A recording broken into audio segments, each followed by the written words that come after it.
While Jack was thinking, Peniel asked him, "You know what you can get with this stone, right?" Jack's thought was still on the main quest, so he didn't quite catch Peniel's meaning. Seeing Jack's confused expression, she said, "This stone closes a portal. We got a portal in Themonium. We close that portal and we get €1. The boundless cash!" Jack exclaimed while slapping his thigh. "Yes, let's go, let's go," Jack said excitedly. With the boundless cash, he could increase Themisphere's pace of improvement. He was very eager to go back to the Upworld now.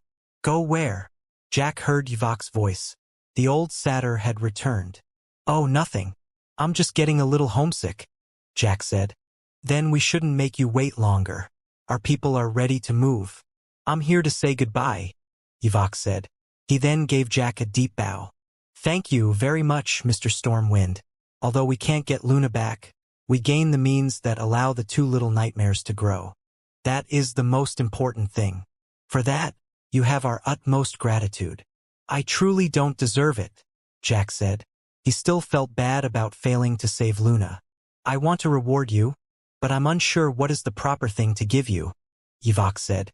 "How about those hang gliders that Tenka and Yiren used?" Jack asked. "Those gliders are precious to us. We no longer have a skilled blacksmith, so we can't produce more. However, I can give you the recipe if you want." "Oh, that is even better," Jack uttered. "Give me a moment," he said, and took out a piece of paper and pen from his small bag and started scribbling. After he was done, he gave the paper to Jack. Jack received it and used his inspect. "Hang glider recipe, unique blacksmith recipe. For guild purposes only. Allow the creation of a guild war tool." "Hang glider? Yes, our first war tool," Jack exclaimed. War tools were a very rare find. Even now, in Themisphere, only 2 guilds had war tools. The War Fires from Crowd of Sins and the Caltrops from Gluttonous Despot. Jack stored the recipe. Yvok went to Tenka and Yiren. The three had some heartful conversation. Jack gave them space. Yvok also said goodbye to Pandora and the two little nightmares. Afterward, Yvok said to Jack, "We are ready." Jack nodded. He climbed onto Pandora. Tenka and Yiren stood beside Sol and Fyra. They formed a circle with Luna's power orb in the center. "Mr. Stormwind, please take care of them for me," Yvok said. "Don't worry, I will. You stay safe as well," Jack replied. Pandora then started connecting with the power orb. The orb throbbed and its light intensified, turning into a small sun again. Flames then swirled from Pandora. These flames went to the orb and for a moment, they formed Luna's image. Luna's image looked affectionately at her 2 offspring. The 2 returned the gaze with a longing stare. The image then dispersed into flames again and flowed to Sol and Fyra. The flames blanketed them. They were as if wearing a layer of fiery suits. Pandora neighed, seemingly guiding the 2 on what to do. Raging flames rose around all of them, circling them. The swirling flames became so dense that they couldn't see what was outside. It went on for some time. They couldn't see outside, but Jack could sense the change around them, especially the mana. It turned lighter as time passed, less convoluted. So, when the raging flames around them dissipated, he already knew that they were in the Upworld. It was in the afternoon. The sun was still up in the sky. The 2 satyrs looked at the sky with mesmerized eyes. This was the first time they saw the blue sky, so Jack couldn't blame them. "These Euro, this is the Upworld? So bright a Euro," Tenka said. "It's beautiful Euro," Yiren added. The 2 nightmares also seemed excited. Luna's power orb was floating above them, continued nourishing them. Jack opened his map to study the place they were at. Pandora helped them cross through to their Ath region, but where they ended up was random. After studying his map, he pointed in a direction. "That way," he said. He was going to take them to Heavenly Citadel. He figured his guild headquarters would be the safest place for the satyrs and little nightmares to stay. He had sent Jeannie a short message informing her about the situation. "It should be a few hours of travel," Jack said. "Can Sol and Fyra run?" "They can, but not as fast as adult nightmares," Yiren informed. We can carry them using our hang gliders, Tenka said. Though the hang gliders were precious stock, Yvok had given some to them. Let's do that. The faster we arrive, the better, Jack said. Tenka and Yiren activated their hang gliders. They then carried the little nightmares using one hand and operated the gliders using the other. Jack climbed onto Pandora, who flew with speed, adjusting to the hang gliders. While flying, Jack contacted Wilted Tree to satisfy his earlier curiosity. What do you want? Wilted sent a reply. So unfriendly. As if you are unhappy to hear from me, Jack said. Cut the crap. Just get to the point. You always want to ask about something when you called. You are not wrong. I am wondering, when you people design Second World, do you include a main quest for the game? Of course, we include one. Which RPG games don't have a main quest? Okay. Mind telling me what's the main quest? As in any RPG game, the main quest is very long interconnecting quests. To summarize it, it's about the player's effort to prevent a cult that worships demons from unleashing the underworld force into the world.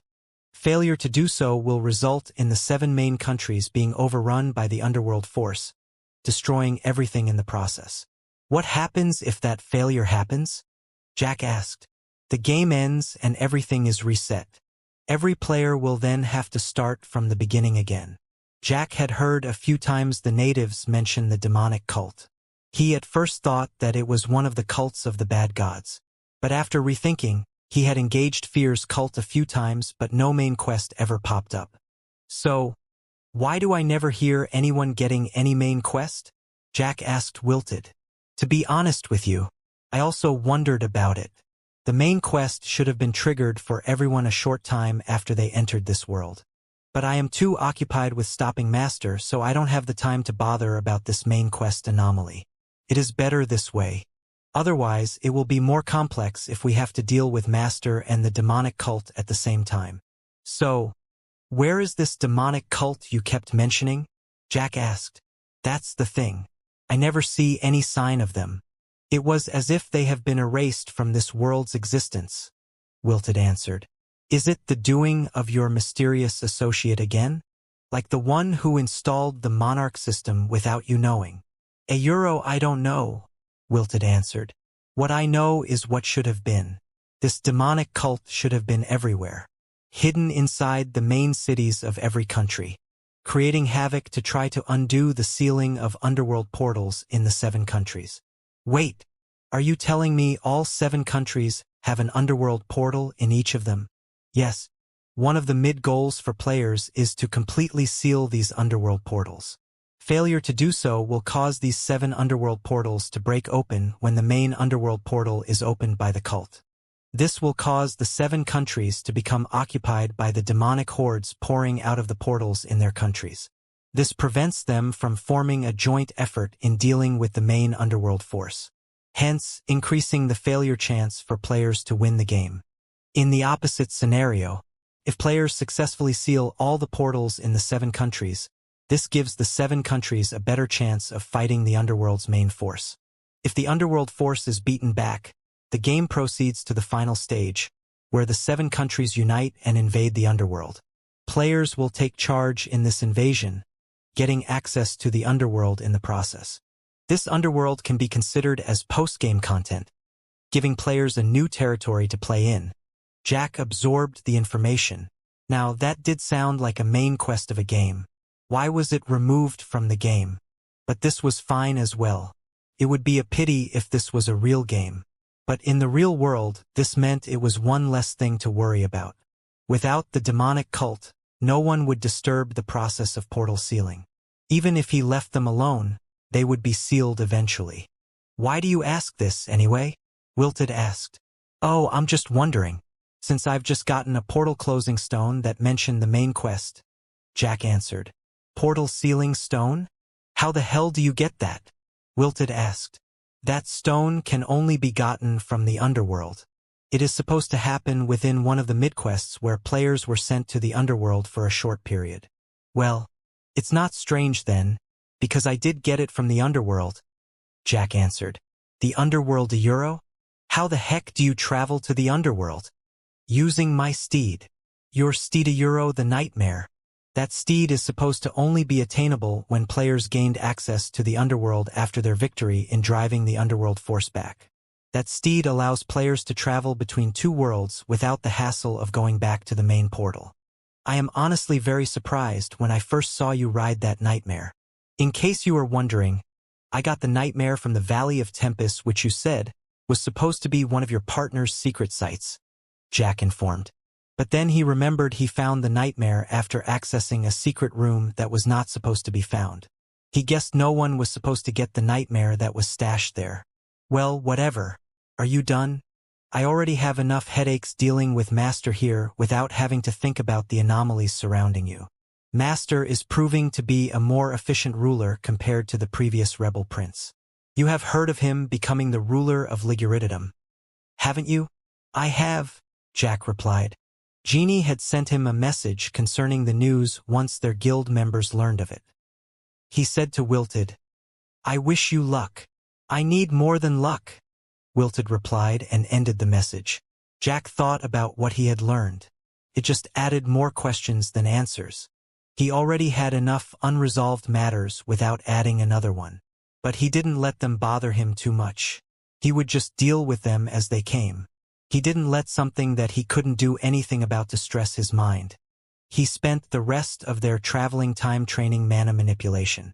He felt his mana manipulation was stronger after doing it in the underworld. After a couple of hours, the outline of Heavenly Citadel was seen. Jack had a feeling the headquarters had expanded again. More structures were seen. Out of curiosity, he opened his guild page and saw that their guild level was now level 5. They could now have 10,000 members.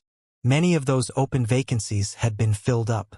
Players were queuing to join the #1 guild in the country. Everlasting Heavenly Legends was never short on applicants. Jack and the others landed on a balcony on the rooftop where the hero altar was located. He didn't want too many people to see the satyrs and the little nightmares. Seeing the hero altar, he wondered if they could recruit another hero and guild guardian now that the guild leveled up. Peniel answered that level 5 guild allowed the hero altar to be leveled up to level 3. Thus, they could recruit another guild hero. But for guild guardians, they could only build the structure that housed another guild guardian after they became a level 6 guild. Jack led the group to the entrance of the time chamber.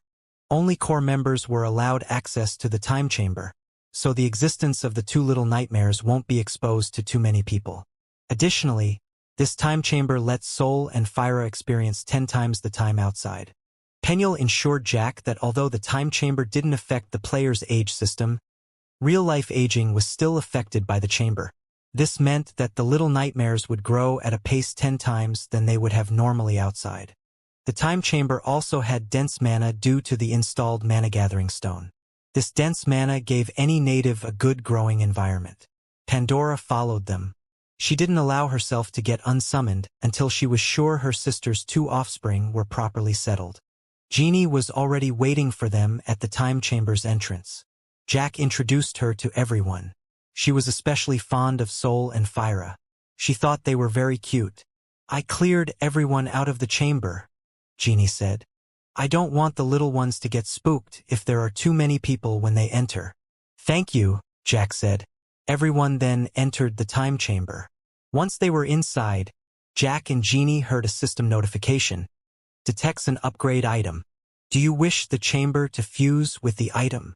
Both of them were confused at first before they realized what item the system was referring to. Above Luna's power orb, which had also followed them inside, was a holographic box. Contained yes and no options. Hey Peniel, are you aware of this? Jack asked. That power orb is a modified item. I have no idea what it can do, Peniel replied. Still, that item was not theirs. He couldn't decide about it. The orb would most likely disappear after fusing with the chamber, the same as the previous mana-gathering stone. So Jack turned to Pandora. Since she was linked to Jack, she also heard the system notification. She seemed to have a better idea about what the orb could do. She asked Jack through Peniel, will Soul and Fyra be safe here? It's the safest place I can think of, Jack answered. Pandora asked another question. Do you promise that Soul and Fyra can stay here until they reach adulthood? You have my words, Jack uttered. Anyone who dares to chase them away or bully them will have to deal with me. I give you my words as well, Genie said. All right, let my sister's essence fuse with this place. It will provide a better growing environment for them. Penuel translated Pandora's answer. Since they had gotten permission, Jack clicked the yes button in the holographic box. Once he did, the power orb burst into tiny particles that spread out. All of a sudden, everyone felt a loss of equilibrium. At first, they thought something was wrong with their vision because they saw the chamber getting stretched. But then they noticed the people they were with looked the same, only the room that was changing. When the stretching stopped, they discerned that the space they were in had now become much larger than the previous. Thesauro. Everyone was speechless. It's spatial distortion, Penuel uttered. Like the dome where the underworld portal is? Jack asked. Yes, the orb contained corrupted mana. It must have interacted with the regular mana and created this effect like the phenomena inside the dome. Alternately, a nightmare's energy contains the power to manipulate space. That can also cause this space alteration. This wide space is better for Soul and Fyra to live in, Tenka said. I was originally worried since nightmares need to run regularly to stay healthy. That previous space didn't give much space for that. Now, this is more appropriate. Even the name has changed, Genie said. She was checking the description via her guild page. It is now called Spacetime Chamber. The size is around 20 times from before. We can easily fit more than 2,000 members inside. With this size, we no longer need to regulate this chamber usage. Every core member can freely use it. That's great, Jack said. But do remind them to not disturb our guests, or else they will have to answer to me. Genie chuckled. I'm sure they will behave after listening to that threat. It's not just the size that changed, you know, Jack said. The mana inside this chamber had become even denser. There was a sense of heaviness that was characteristic of the corrupted mana.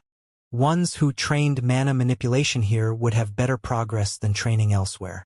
The two little nightmares were running excitedly around the place. Thank you, Mr. Stormwind. We truly can't express our gratitude, Yiren said. Please call me Jack, Jack said to her. That's my real name. While Soul and Fyra were running, an image of a fiery horse accompanied them. It was Luna's image. This chamber gave her essence enough power to manifest her spirit so that she could watch over her two little offspring while they were inside here. Would you look at that? Jack said, smiling in relief as he watched Soul and Fyra running alongside their mother's spirit. Pandora came beside Jack and neighed softly. She then burst into fire and transformed into a steed whistle that returned to Jack's hand. She said thank you, Penuel translated. Jack studied the red whistle in his hand. Pandora whistle, legendary steed. Summon an augmented nightmare steed at the same time. He heard a notification. Congratulations on completing the steed's quest. Help Pandora. Receive rewards of 5 million EXP, 60 gold coins, and 2,000 mana cores. Pandora will now be your permanent steed.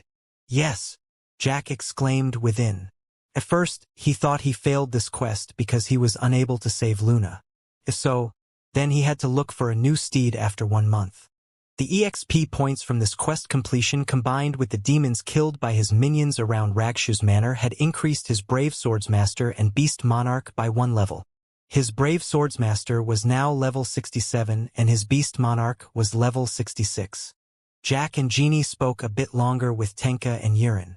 Genie told them if they needed anything, they could just tell the core members who entered this chamber. Or they could also go directly to the guild hall to look for her. She had set so the two were permitted into the hall. Jack told the satyrs he would most likely not be around much, but he would check on them from time to time if he was in this headquarters. Coming out of the spacetime chamber, Jack handed the level-down pill to Genie. Genie was both excited and morose at the same time. This level-down pill provided another avenue for strengthening their members, but this also meant another item had been added to the list of items to be copied. At this rate, no number of mana cores would be sufficient. Aren't you going to donate some mana cores? Genie asked. Sorry, I also have an urgent need for these cores, Jack said apologetically. Speaking of which, have you copied that item I requested? Yes, here. I swear, there was never an end to your need, Genie said and handed him a pill of growth. Jack wanted to give this pill to Laurent. The high priest had agreed to become Jack's royal agent, but even though Laurent's level was high, he was only a special elite. So Jack wanted to help him increase his grade. After storing the pill, Jack smiled wryly at Genie and said, "You might want to scold me, but I have another item needed copying." "Another?" Genie uttered. Her tone was close to screaming, causing Jack to wince. In his hand was the portal closing stone. He had heard from Wilted that a demonic portal existed in all 7 main countries. If he wanted to shut all these portals, he needed 7 of these stones. Although Wilted said that the demonic cult's existence was seemingly no more, the portals existed and the underworld empire was real. If some unfortunate accident happened and one of the portals failed, the force from the underworld might pour out and cause chaos.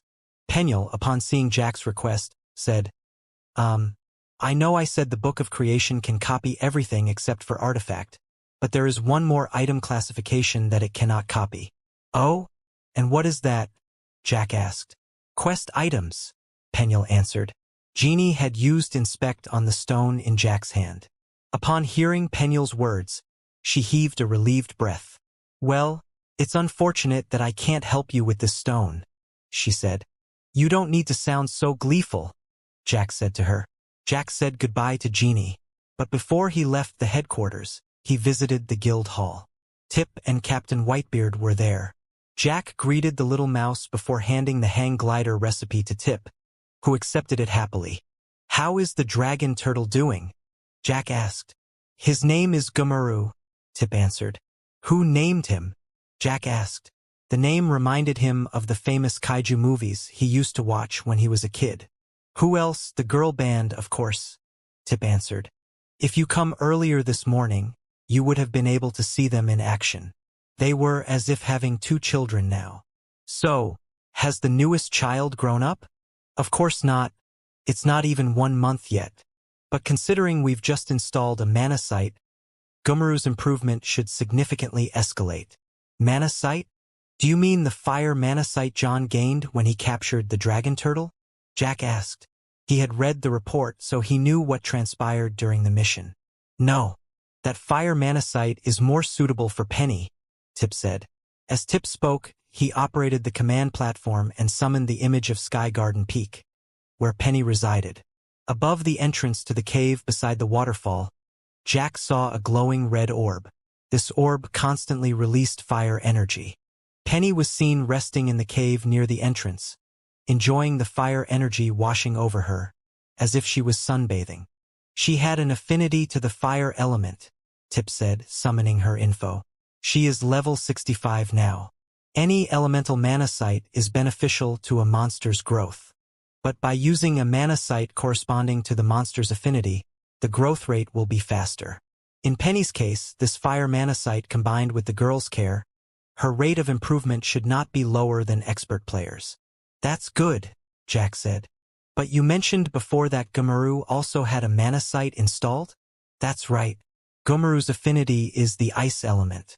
Ever since you gave John the position of royal advisor, he had used his privilege to utilize the kingdom's information network. It so happened that he found rumors of several places that might have an ice mana site. We have formed a few squads of players armed with a mana orb to each of these places. One of them yielded a result." Tip now switched the image to a holographic image showing a cave filled with water.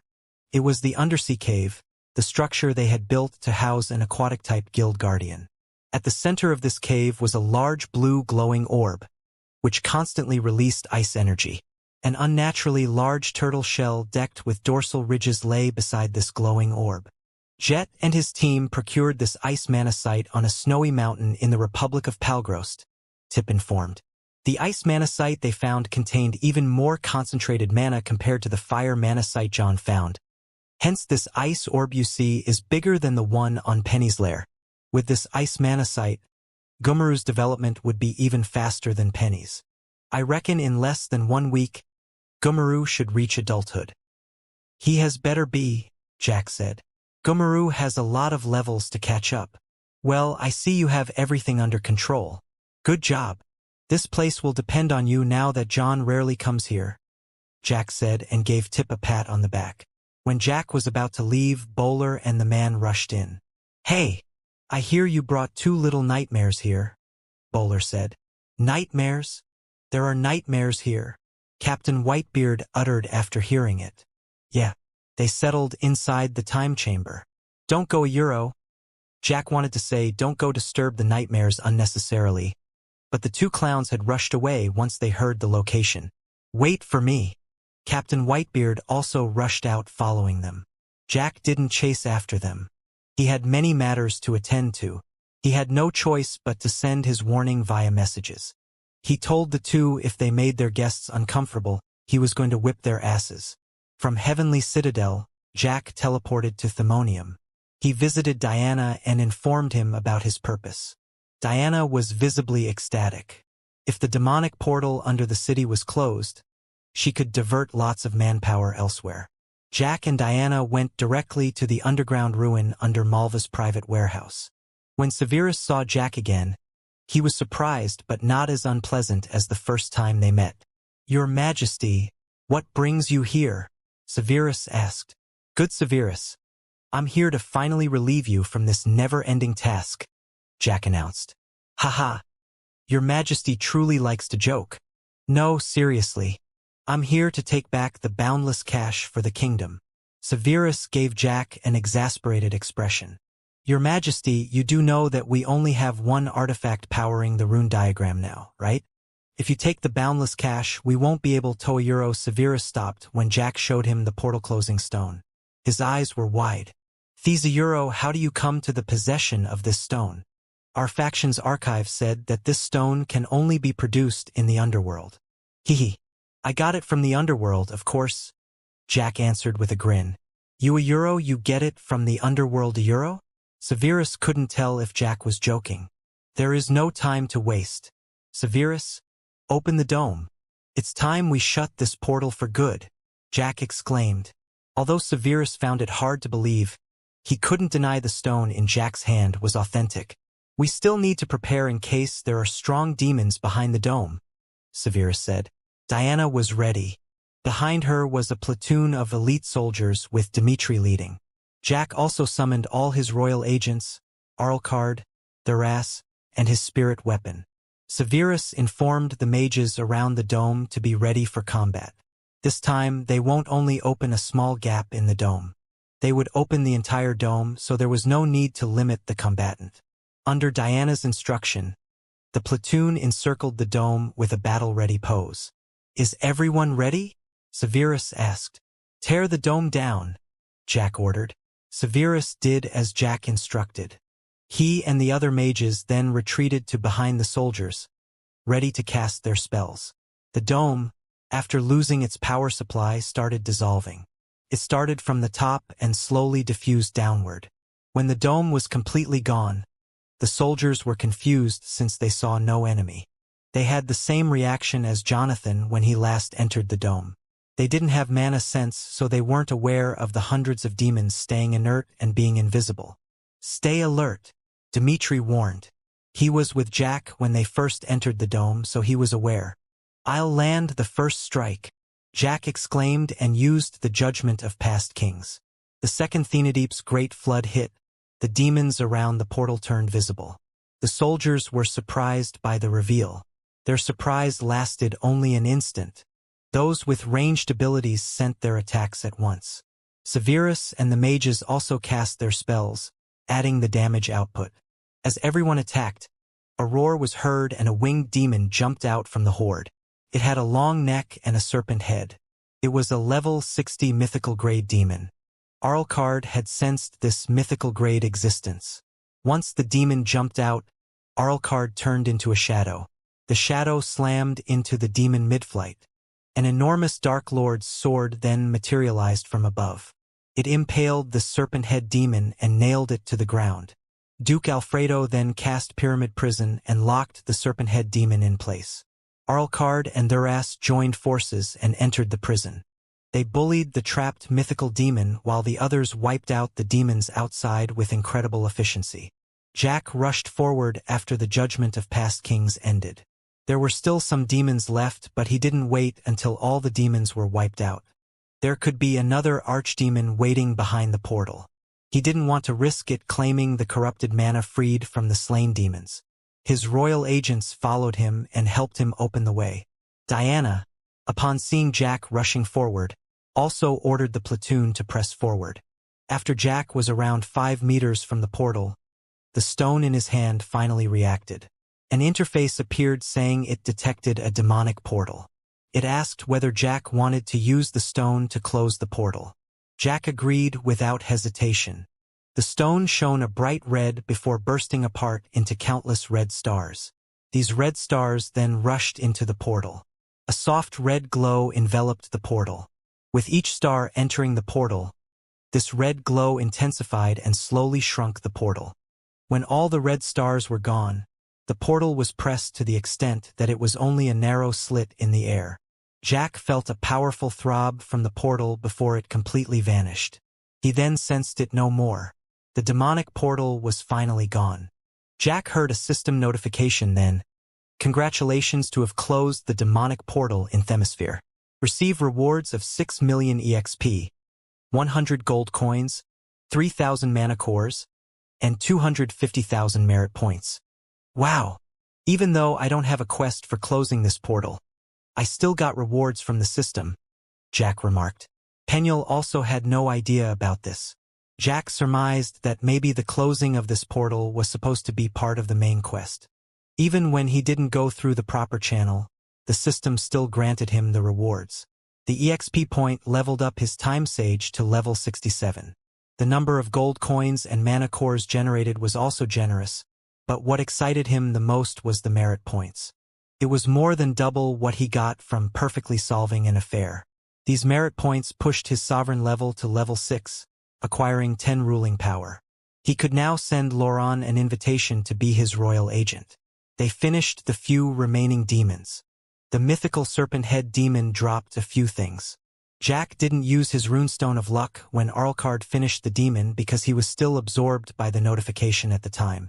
The mythical demon dropped coins, mana cores, 2 gemstones, and some equipment. The equipment was nothing to speak of. The highest grade dropped was only super rare. What Jack was interested in was the gemstones, a unique emerald and super rare amethyst. Jack used the super rare amethyst on his runestone of luck and the unique emerald on his runestone of marching. Unfortunately, the elemental energy was not enough to upgrade the 2 runestones. Both runestones were still far from upgrading. From the battles in the underworld and during the portal closing in Themonium, some of Jack's royal agents increased in level. Jonathan increased to level 62. Lindsay was level 53. Amy and Howard were now level 50. The 3 rookies could be considered full-fledged soldiers now. Arlcard, Thuras, and Duke Alfredo didn't increase any level. They were unlike Jack. They didn't get the bonus EXP points from other soldiers' kills. Jack unsummoned his minions and came to where the light pillar used to be. The light was gone now. A large ball sat on the ground. When Jack reached for the ball, the rune diagram under it flared. Jack sensed the energy from the diagram checking him out. The energy was soon gone.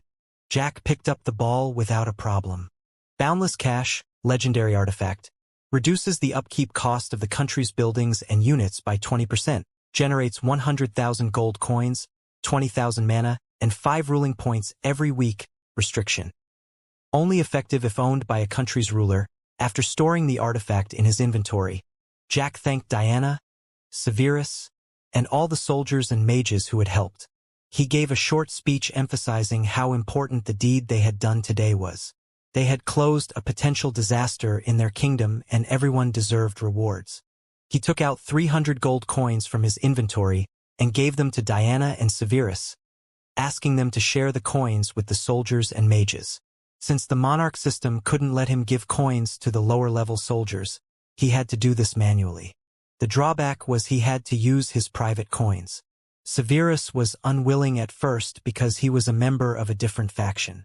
Accepting coins from Jack was inappropriate.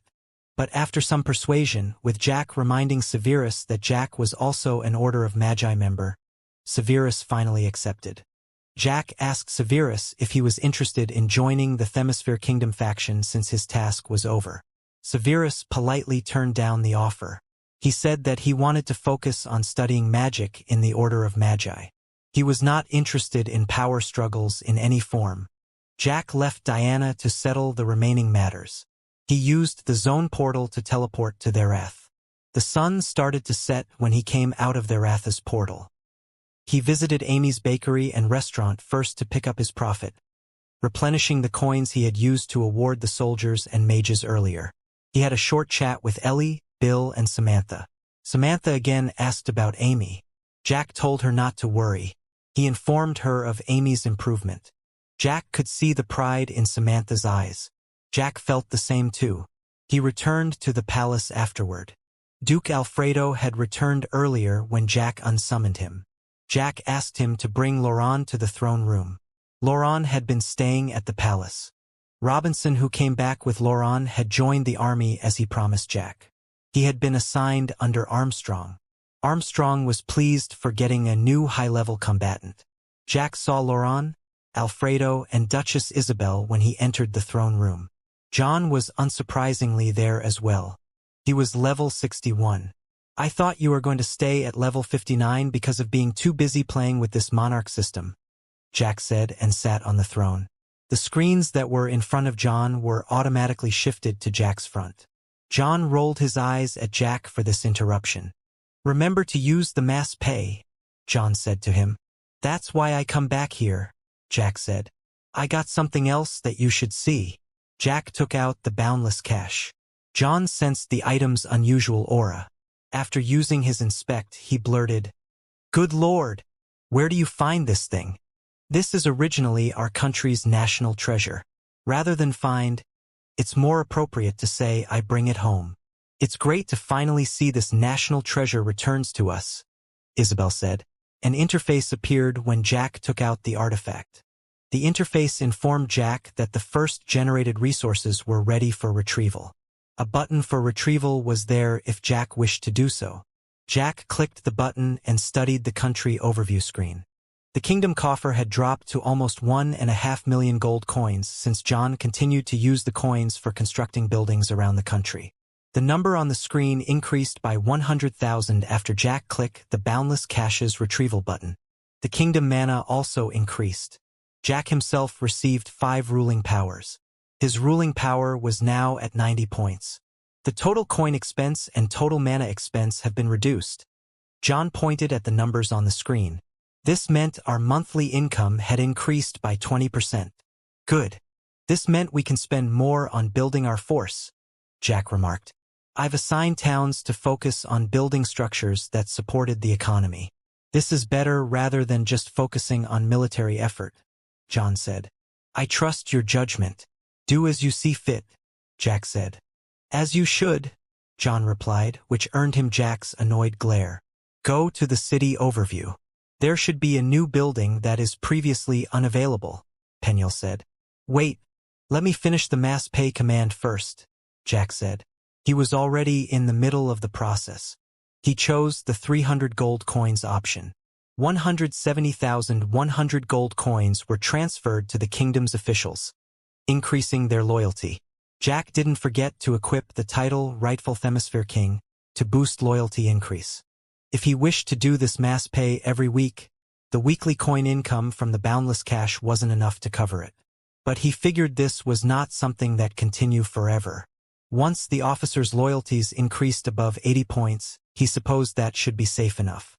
Currently, except for a few officials, most of the previous worst ones were nearing 70 loyalty points. Peniel informed him that the higher one loyalty was, the fewer points they increased using the pay function. Nearing 90 points, the loyalty won't even increase anymore with the pay function. A personal approach was needed to further increase the officer's loyalty. But she agreed that officers with 80 loyalty points were good enough already. They won't pointlessly die for Jack, but they would listen to most of Jack's commands and perform them earnestly. Jack didn't immediately go to the city overview as Peniel asked. He first accessed the Royal Guard's overview and sent a Royal Agent invitation to Laurent. Laurent accepted the invitation and expressed his gratitude to Jack for the honor. Jack proceeded to give him the pill of growth. Laurent didn't expect such an immediate gift the minute he became a Royal Agent. He bowed and thanked Jack for the gift. He used the pill and his special elite grade improved to Rare Elite. He was now a level 70 Rare Elite, close to Duke Alfredo's power level. Alfredo congratulated him for the upgrade. Laurent's base equipment was already decent, so Jack didn't make any changes. Jack studied Laurent's spell traits and affinities. Laurent's spell traits were Arcane, Restore, Enchant, Manipulate, and Boundary. His affinities were Wind and Light. Jack installed 2 spells onto Laurent. The first was Telekinesis, the same as Alfredo. Laurent was a level 70 and had the Manipulate spell trait, so he had no problem using the spell. The second spell was Chained Healing. This spell healed the first target by 10,000 health point. The spell then jumped to nearby allies with less healing. Could jump up to 10 targets. The spell had a short 10 seconds cooldown. After finishing with Laurent, Jack opened the foreign overview. He saw that their relationship with VRMMO had improved from hostile to neutral. There was even a message that they had received a gift of 50,000 gold coins from VRMMO. But many officers considered this a small part of war remuneration instead of a gift, so they weren't excited about it. Many still viewed VRMMO as an enemy. Jack asked John if he had dealt with the orc prisoner matter. John said that all orc prisoners had been returned to VRMMO. Many of the human prisoners had also arrived in Themisphere. About the request for an embassy Jack had sent to the Republic of Palgrost, it had been denied. It was as Penuel said, it was not easy. Jack didn't do anything about foreign matters except send a thank you message to the Grand Chief of VRMMO and send him a request to establish a trade route. It might be difficult for the 2 races to trade with one another so soon. The relationship stated in the monarch system was also only neutral. Still, he thought he had to take the first step. The Grand Chief also seemed friendly enough, but Kabaka might need to convince his officers if this trade route was to be approved. If it happened, it could help the 2 races to start interacting and burying their hatchets. Jack then opened the city overview to check the new building Penuel mentioned. Considering that Penuel said the new building was previously unavailable, it should be a special building. So Jack scrolled down to the bottom of the list. He saw a green-color building name down there. A wonder building? Jack said. Remembering the World Peace Garden that had been built, its name was also green. This new building was called Ancient Beacon Tower. Ancient Beacon Tower, Wonder Building, houses 5,000 level 90 ancient champions, 4,989 rare elite, 10 mythical, 1 eternal. Not part of the kingdom's army, can't be promoted into official positions. These 5,000 ancient champions will actively defend the city if the city is attacked, but can only be commanded as a regiment during war campaigns against the underworld force. When an ancient champion is killed, it will come back to life after 30 days inside the tower, allows 1% of the kingdom army to register to become the special unit. Ancient champion increases the overall security in the country. Construction cost, 30,000 gold coins, 100,000 mana, 10,000 lumbers, 10,000 minerals. Comma, construction time, 50 days. Comma, upkeep, 50,000 mana/month. Requirement, no demonic portal within the country. Level 90 euro, almost 5,000 rare elites euro with 10 mythical and 1 eternal euro. These euro, this regiment is insania euro, Jack uttered. With this regiment, no one will be able to conquer their wrath. We no longer need a country guardian to protect our capital. But other than for the defense of this capital, they are practically useless for other campaigns. Since the main quest has been removed, there will be no confrontation against the underworld force, John said. Jack had informed John about what he had learned of the main quest. Yes, I guess this building is more geared toward the main quest, but it still has other benefits. It increases the overall security and we got access to a new special unit. Jack turned to Penuel and asked, we can only turn 10% of our kingdom army into special units. With this ancient beacon tower, does it mean that our limit increases to 11%? That's correct, Penuel confirmed. Some later research in the military path can also increase the percentage further. No demonic portal. So, this wonder building could be built because I closed the portal in Themonium, Jack remarked after reading the requirement to build this ancient beacon tower. That's right, Penuel confirmed. Since this is a wonder building, once you build it, no other country can build another ancient beacon tower even if they close the demonic portal in their countries. You can view this as a secret reward for being the first one to close the demonic portal. The mana upkeep is very high, but we can still afford it, Jack remarked. Let's put this building as a priority. All right, I will build this tower once the current construction is finished, John said. You've better build it now, Penuel said. Ancient Champion is a very powerful unit. 1% from your current kingdom army meant you can have around 30,000 Ancient Champions. But it takes time to reach that number because soldiers will have to manually apply for the transformation and they will have to pass a test given by the Ancient Beacon Tower. So, the sooner you have this building up and running, the sooner you get this special unit among your army. Well, I guess it is time for my ruling power to work its magic then, Jack said and opened his sovereign status in the country overview screen. Hey, I got a new option for using my ruling power. Enforced tax generates 30,000 gold coins from megalopolises, 10,000 gold coins from metropolises, 5,000 gold coins from cities, 2,000 gold coins from towns, and 500 gold coins from villages. Greatly reduce happiness throughout the country. Cost: 10 ruling power. Cooldown: 1 week. You can get 193,000 gold coins if you use this power, John said when Jack was still calculating. It even only costs 10 ruling powers. But it greatly reduces happiness, Jack said. Yes, it will be a lot harder to increase happiness if it goes down. You'll just invite a revolt if you keep on using this power, Penuel said. Only use it if you truly need the coins. Jack hoped it didn't have to come to that. He used the option to hasten construction in their wrath. Choose the Colosseum, John said. Colosseum was the special building he put into construction when Jack departed to VRMMO. There were still 17 days left for its construction time. Jack agreed. He spent 2 ruling power and the Colosseum was completed. He then started the construction of the ancient beacon tower and used 5 ruling powers to immediately complete it. From the city map, the tower stood at the edge of the noble district. Jack left his throne and ran to the royal balcony by the side of the throne room. He went outside and immediately caught sight of the magnificent tall tower. It was many times higher than the rest of the buildings in the capital. At its top was a large shining orb that glowed brightly.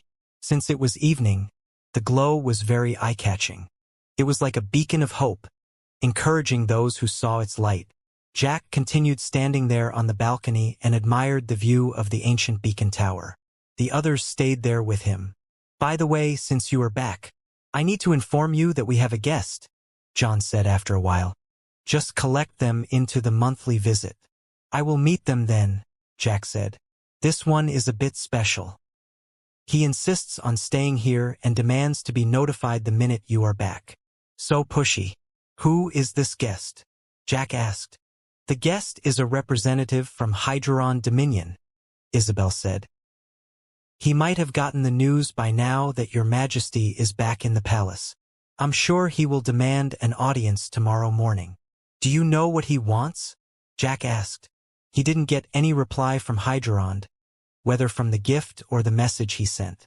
Other countries had replied with congratulation on his ascension. Perhaps this Hydron diplomat wanted to congratulate him in person? He refused to say, Isabel answered. I don't like his attitude from the first time I saw him, John said. I doubt you like anyone's attitude, Jack said. The Hydron representative has almost gotten into a big quarrel with our royal advisor at that time, Isabel reported. Yeah. If Thurgood hadn't interfered and persuaded him to leave, I would have called the guards and put his pompous ass in jail, John said. Are you trying to make us an enemy to another main country? Jack shook his head. Anyway, I'll be leaving again tomorrow morning. If he is so urgent, then he won't mind meeting me this late. Call him over, then. Yes, your majesty. Isabel called one of the standby guards and sent him to fetch Thurgood and the Hydron diplomat. Jack took in the view a few more seconds before heading back to the throne room. He sat on his throne and checked the monarch system while waiting. John gave him a short report about what had been built while Jack was gone. He also told Jack about his plan for the future. As he mentioned before, he would focus the towns on building their economy. For villages, he would focus on population growth. If these villages could develop into towns, they could provide the country with a better economic boost. He would still focus on military buildings for cities and metropolises except Therath. For Therath, he wanted to focus on population growth, the same as villages. The reason was that Therath was very close to becoming a megalopolis. If that happened, Therath would be the first megalopolis in this world. John had checked the other countries using Isabel's information network. The largest cities in the other countries were behind Therath in terms of population counts. John wanted to capitalize on this advantage. Jack approved of his plan and told him to proceed. For research, John said he read about the tech trees in the palace's library. It didn't have detailed information about all the techs that could be researched, but it did mention that Civil Path had techs that allowed them to process orichalcum ore. Once this tech was learned, they could process orichalcum ores to upgrade their soldiers, increasing their power. Since they had an orichalcum mine as one of their special resources, they could utilize these ores once they learned the tech. Penuel informed them that it was true that the Civil Path had that tech, but that tech gave their blacksmiths the skill to process orichalcum ores. It did not automatically empower the troops. They needed another tech from the military path, one that allowed them to construct a special building called Arcane Forge.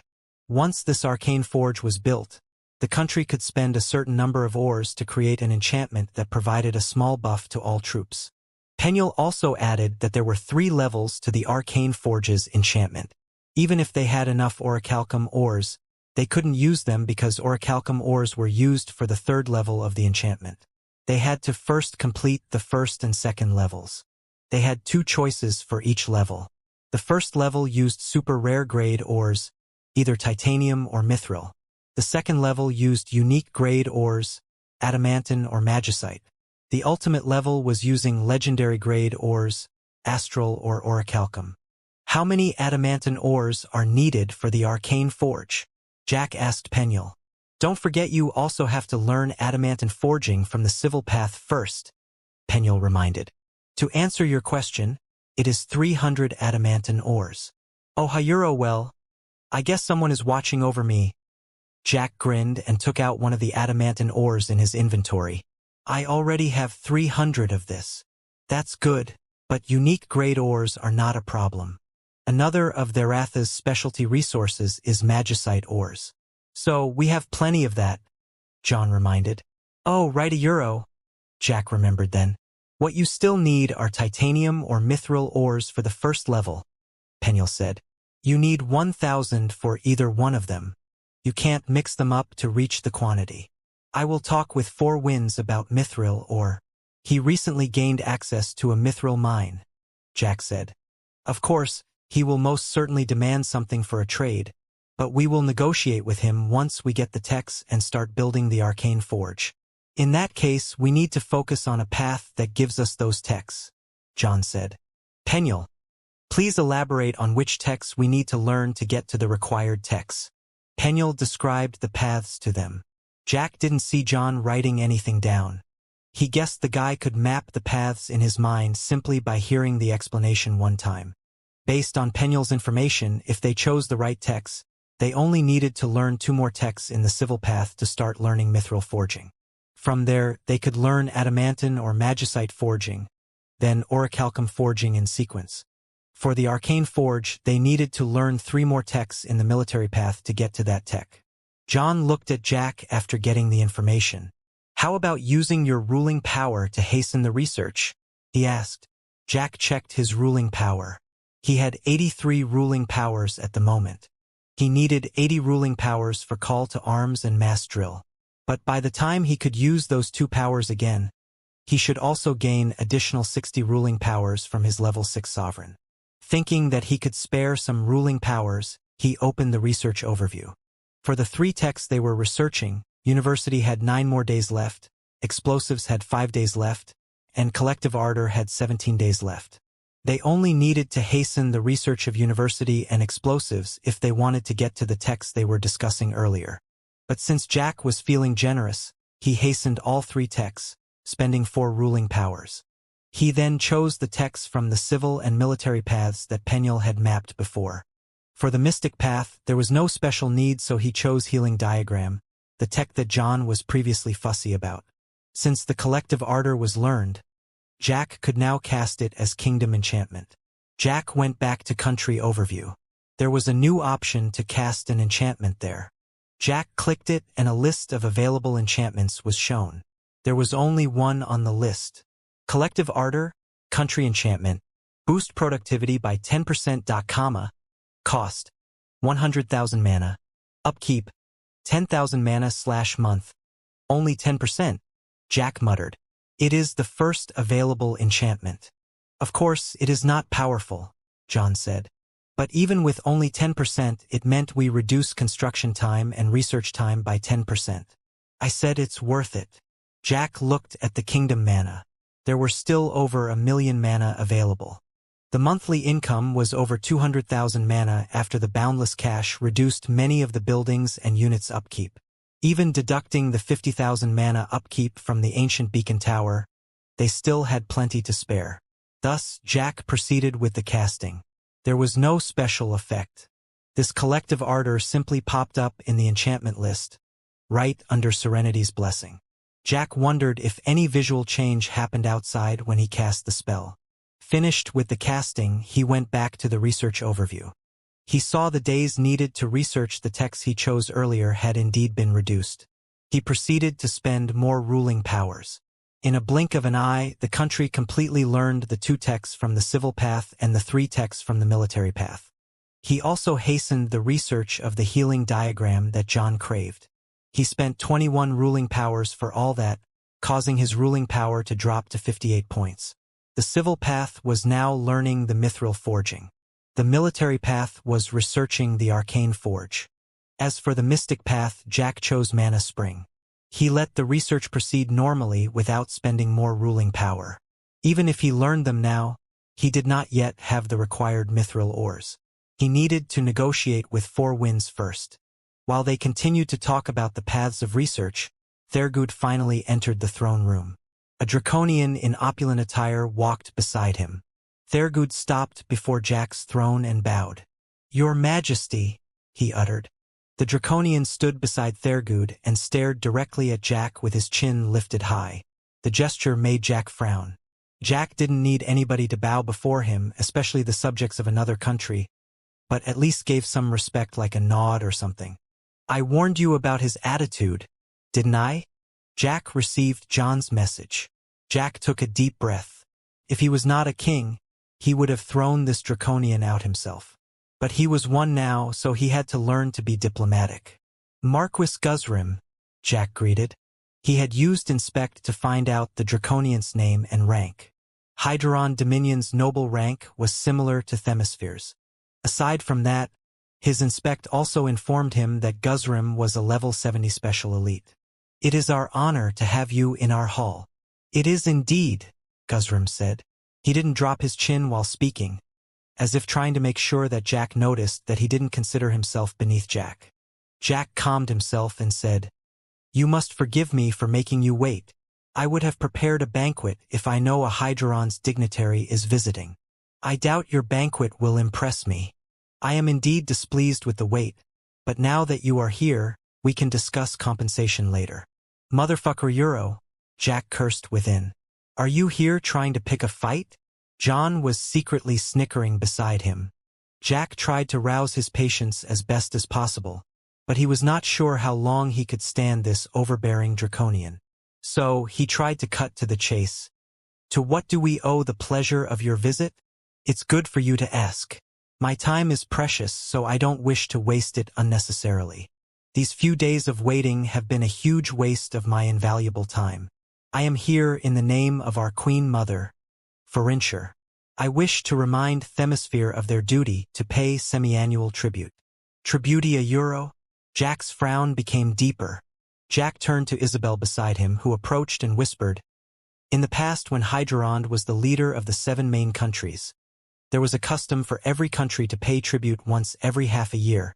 What kind of a tribute? Jack whispered back. 300,000 gold coins and some special resources from respective countries. Isabel answered. You said in the past? So, we are no longer doing it even during Themis rule. We haven't been paying tribute for 20 years already, Isabel replied. The other countries are the same. All the other countries had grown strong enough that they felt they no longer needed to fear the Hydron dominion. The Hydron probably knew that as well, so they just treated it as if nothing happened.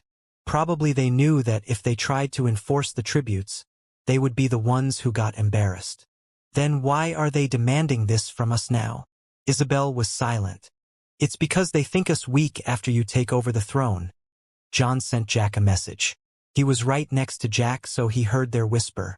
You are an outworlder who took over the reign of a native kingdom. Even if you have the goddess backing, the Hydron believed that you don't hold the people's support. Not to mention you sent them a gift once you ascended. That act of friendliness probably gave them the impression that you are afraid of them instead.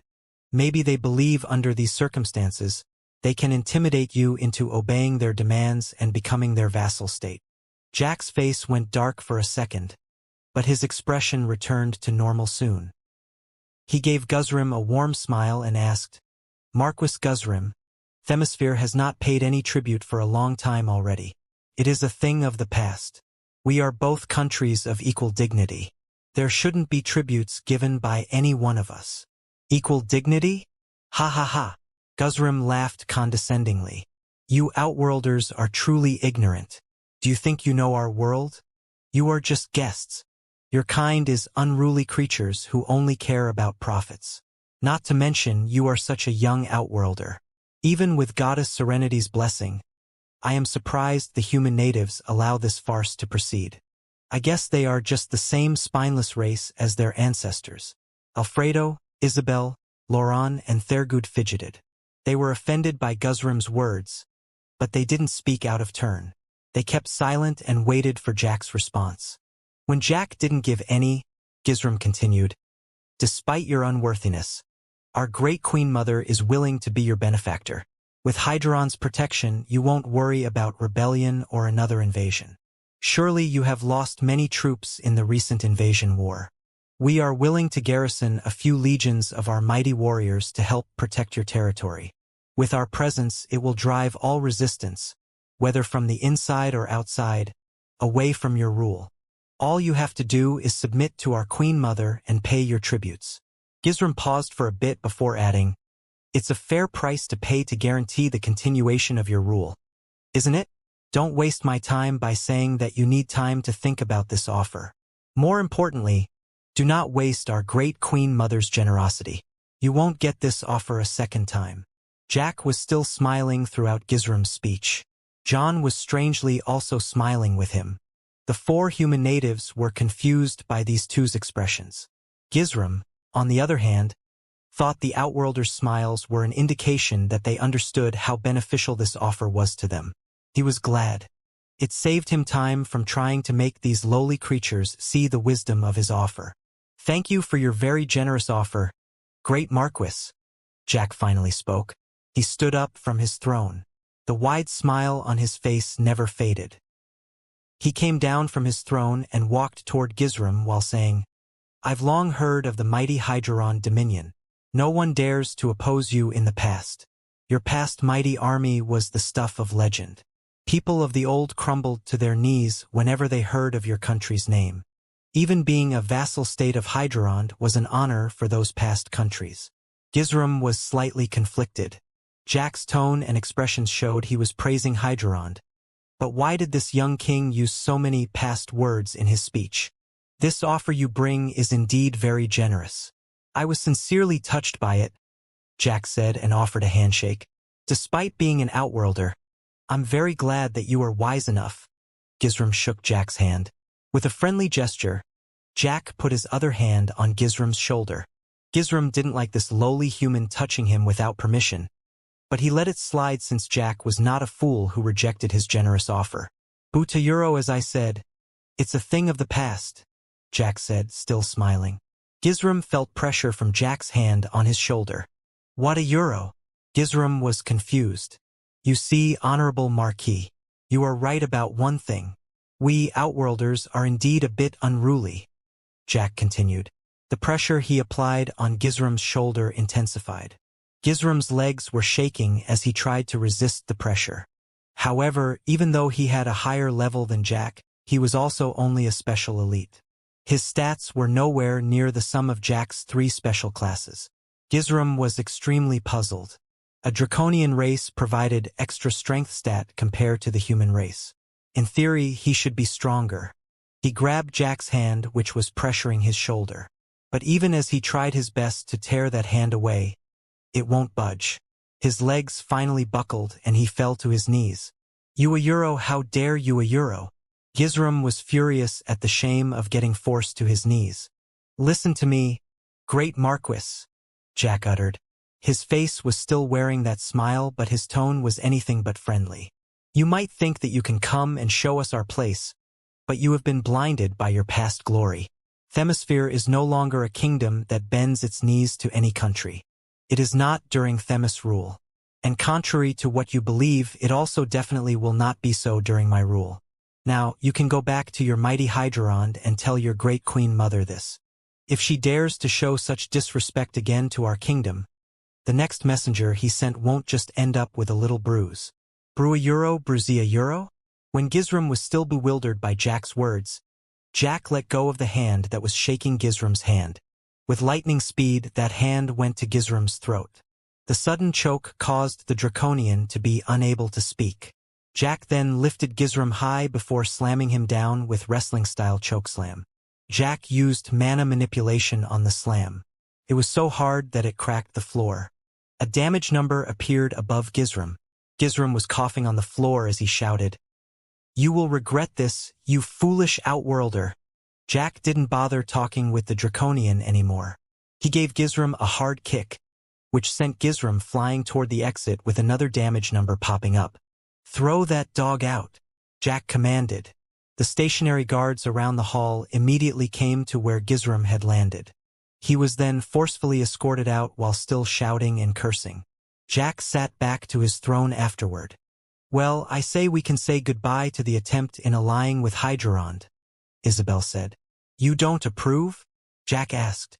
"If your Majesty hadn't thrown him out, I might have been the one to do so," the Duchess said. "Although this is not good diplomacy, I guess there is a time when we have to make our stand," Thurgood remarked.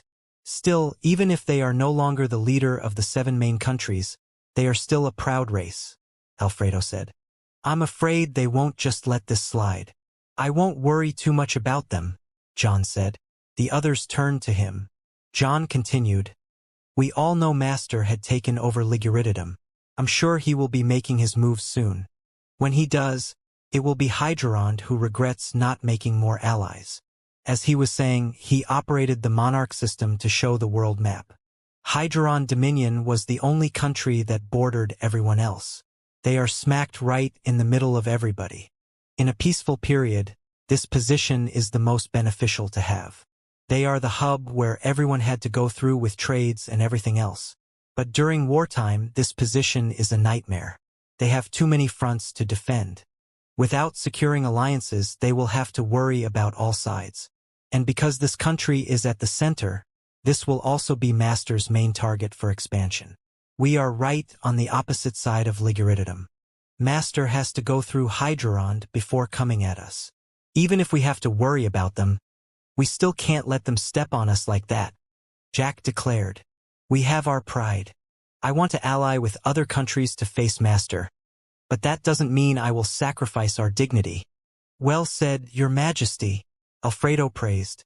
"You are taking this king role rather seriously," John said.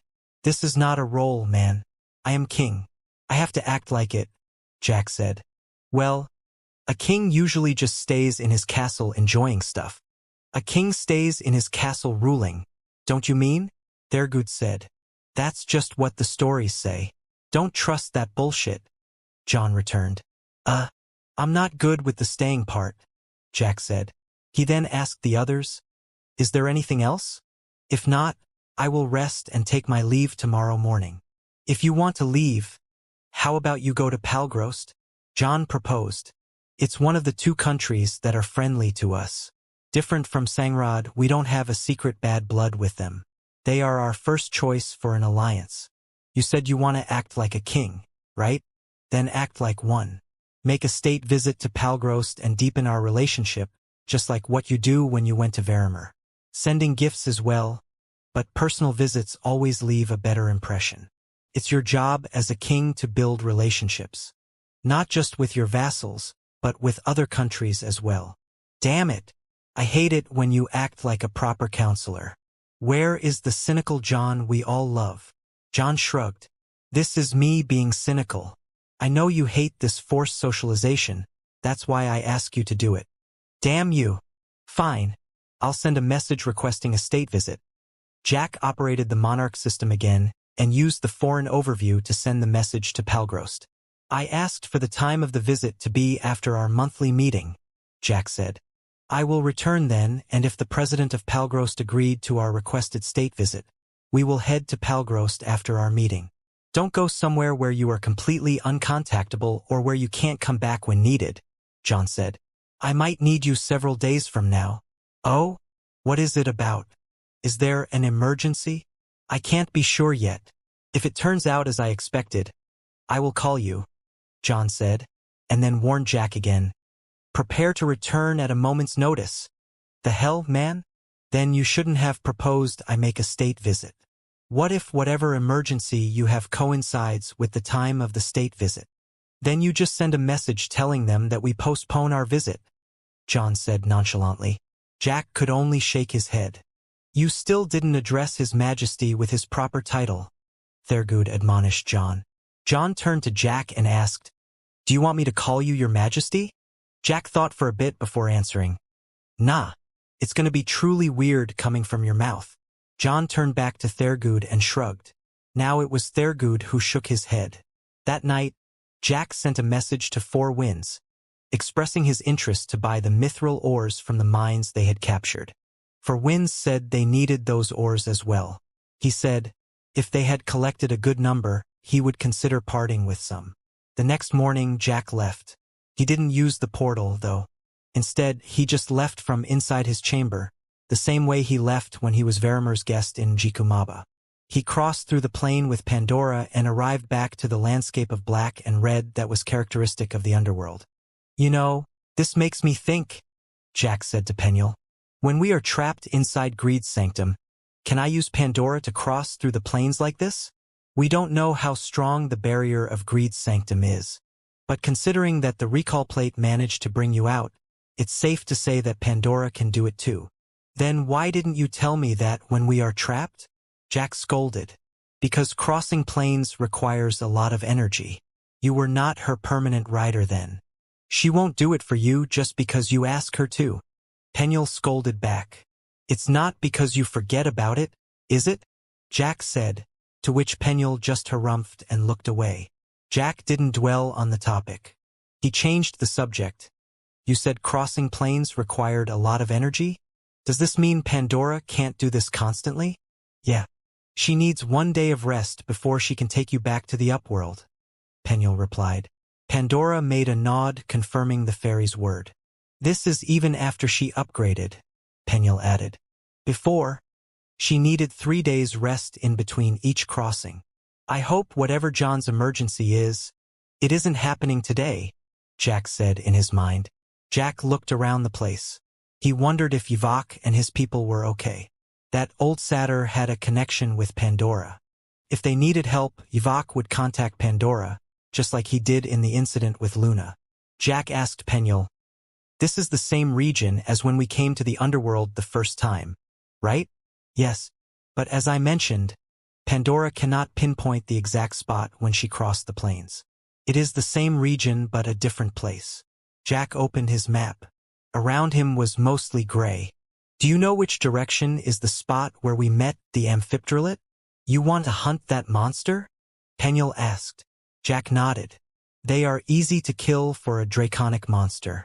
Easier even than the Drakeling. I can get lots of draconic essences if I hunt them en masse. The only other place where he could farm draconic essences efficiently was inside one of the portals in Greed's sanctum. But he couldn't exactly go back to that place, could he? Greed might have installed a stronger barrier after his escape.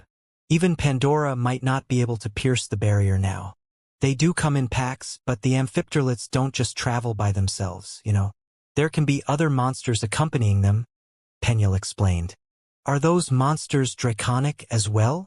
Jack asked. Usually. Then what are we waiting for? Let's go. Jack finally found the coordinates he had input in the map when he first entered the underworld. Jack pointed and Pandora sprinted in that direction. Ever since Pandora upgraded, her fear aura had become stronger.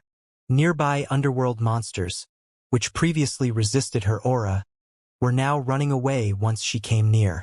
With her improved speed, she arrived at the destination in a short time. Jack saw a pack of 6 amphipterlates. These amphipterlates, which were not afraid of Pandora before, now also ran in the opposite direction after seeing her.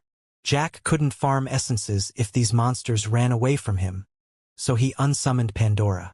He then rushed to the pack. Same as before, it didn't take long for Jack to kill the 6 amphipterlates. They ranged from level 50 to 55, all of them elite grades. He received 2 draconic essences from each of them. He looked at his radar and saw many more red dots moving around. He could visually see the closest ones. They were amphipterlates as well. He headed over without delay. Jack summoned Thuras so it could benefit from the EXP as well. Together with Thuras, Jack mowed down pack after pack. As Penuel mentioned, there were other monsters around this place. Amphiptera, the adult version of amphipteralate. They were larger and stronger. These draconic monsters were special elite grades and their levels ranged from 60 to 70. They spat venom for a long-range attack. They could also coil around their targets and render them immobile. Since these amphiptera always traveled with a pack of amphipterlates, this binding technique turned their target into a punching bag for the amphipterlates. But considering Jack could contend with a mythical creature already, these monsters posed no challenge. While farming, Jack also encountered Amphiptera, which was a rare elite grade. These rare elite amphipteries had a special attack where their bodies stiffened as they shot forward at high speed. They became as if a bolt shot from a ballista, with their 2 wings turning into sharp blades that cut everything they passed through. This special attack incurred high damage and also ignored a large portion of defense. Luckily, Thuras took the first shot when one of these amphipteries performed its special attack. Thuras had high health point and high defense, so it was not a problem.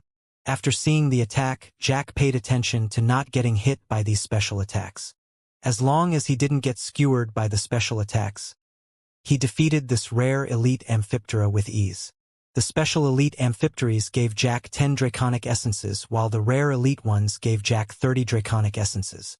He continued to farm the draconic monsters happily in the area. Penuel warned him to not venture too far from the area. This area they were in could be considered one of the areas with the lowest level in the underworld. Thinking that this underworld was supposed to be post-game content for the original game, Jack did think the amphipterlates here to be rather lacking. On the second day, as his farming pace increased and he traveled further out to look for more draconic monsters, he found several large dark red dots on his radar. Out of curiosity, he approached carefully. With his enhanced vision, he saw one of the monsters these dark red dots represented. It was a dragonet with black skin and crooked horns. Its wings seemed to be made of shadow. Its shadowy wings constantly emitted smoke that shrouded the dragonet. The dragonet also seemed to turn intangible at an interval. Since Jack dared not approach to use his inspect, he asked Penuel about the dragonet. Penuel informed him the monster was a shadow dragonet.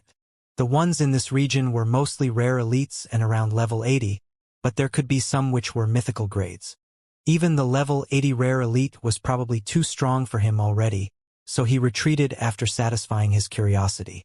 He chose to be patient and waited for the amphipteries and amphipterlates in the area to respawn. One of the days, he also noticed from his radar a group of red dots crossing at high speed not far from his position. Seeing that, he hid and let his cloak of shadow turn him invisible. He then saw a squad of high demons fly past the sky. Those high demons must be part of the underworld empire. He was glad he hid. Even if he could take on those demons, his presence here might get reported. If that happened, he could no longer farm draconic essences here. Algerad and Zelverath must have surely reported to Mammon about the human outworlder responsible for his son's death. He was for certain the only human outworlder to enter the underworld at this period. The news of a human outworlder around this place would surely draw Mammon here. Hence, Jack continued farming while paying attention to his radar, making sure that no demon squads caught him unaware. Jack spent 12 days farming the draconic essences. He collected 5,000 draconic essences, allowing his bloodline, which was level 5 when he started farming, to shoot up to level 7. Starting from level 6, he needed 3,000 draconic essences to level up instead of 2,000.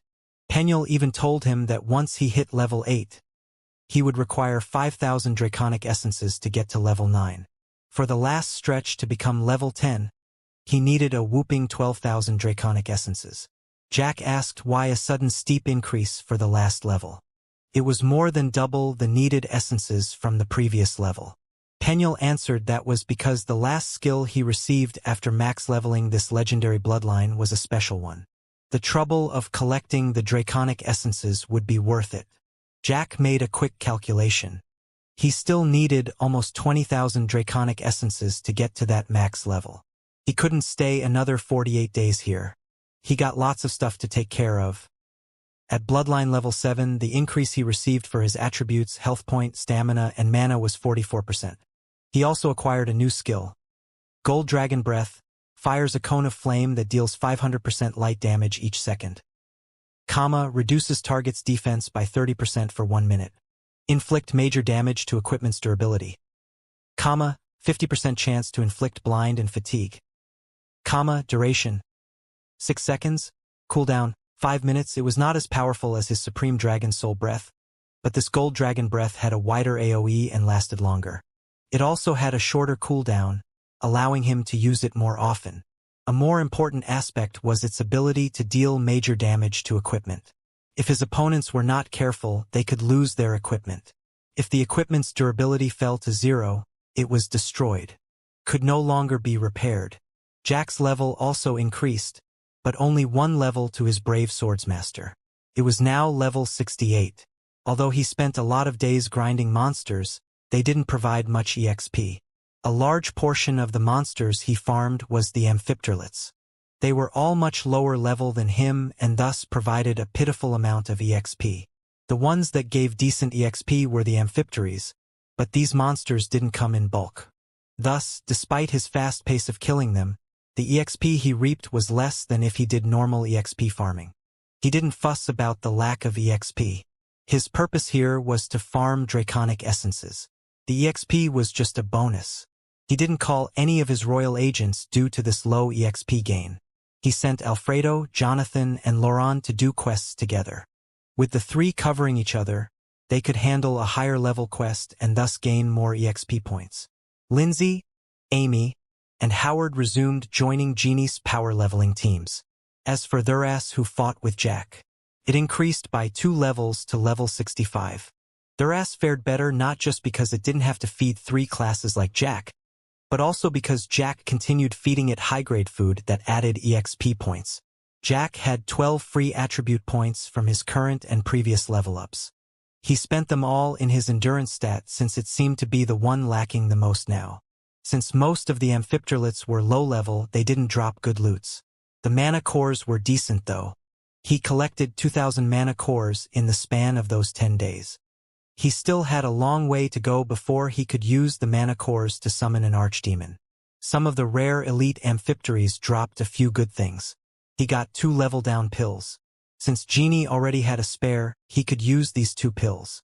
But he didn't. He planned to use them later after reaching level 71. He would get another skill after reaching level 70. Using the pill now would just delay him getting new skills. Penuel informed him not to use the pill on level 70 as well. If he got a new skill at level 70 and then used the pill to return to level 69, the new skill was still there on his skill list, but he couldn't use it until he returned to level 70. He also got 2 uncommon rubies and 1 rare emerald.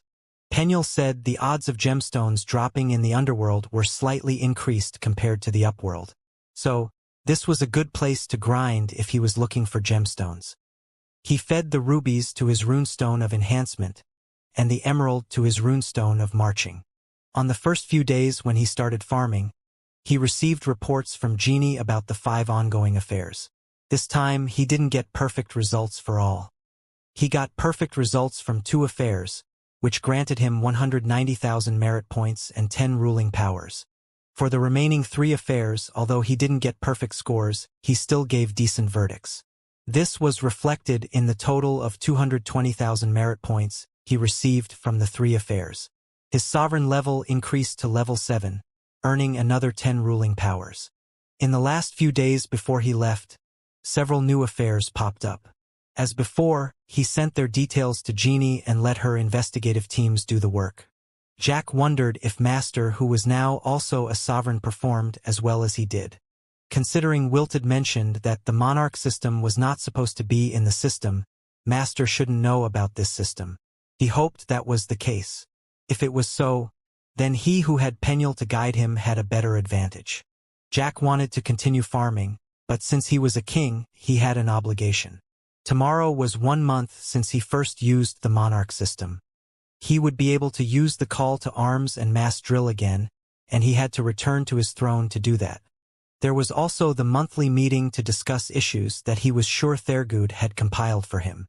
There were probably also some nobles who wanted to meet him. He didn't like this portion of the king's life, but he supposed he had to accept both the good and the bad. He didn't hear anything about the emergency John mentioned. That's probably a good thing. But he did hear from John concerning news regarding the enemy's movement. A few days ago, Liguriddim's massive army was said to have crossed the border into the Orbor dynasty. Jack asked if the 2 planned to join their armies before attacking another country. Considering the 2 were allies before, such cooperation was not out of the question. John answered it didn't seem like so. The Orbor dynasty had mobilized their troops in an agitated manner and issued a war summon quest to face an invasion. These troops were now on their way to meet the Liguriddim's force. Lorethian was the capital of Orbor. Anyone who visited Orbor dynasty for the first time by teleporting to Lorethian's zone portal would think that they had arrived in the middle of a gigantic forest instead of a capital. The buildings were giant living trees with cavities within their trunks that provided a space for the elves to live in. The trees' branches were so thick and long that they intertwined with the other trees around them, forming a network of roads high up from the ground. Their foliage adjusted naturally, allowing sunlight into the city when the temperature was cold, and blocking the sunlight when it was too hot. The trees were like caring parents who took care of the elves whom they considered their children. In the center of the capital stood a gigantic tree.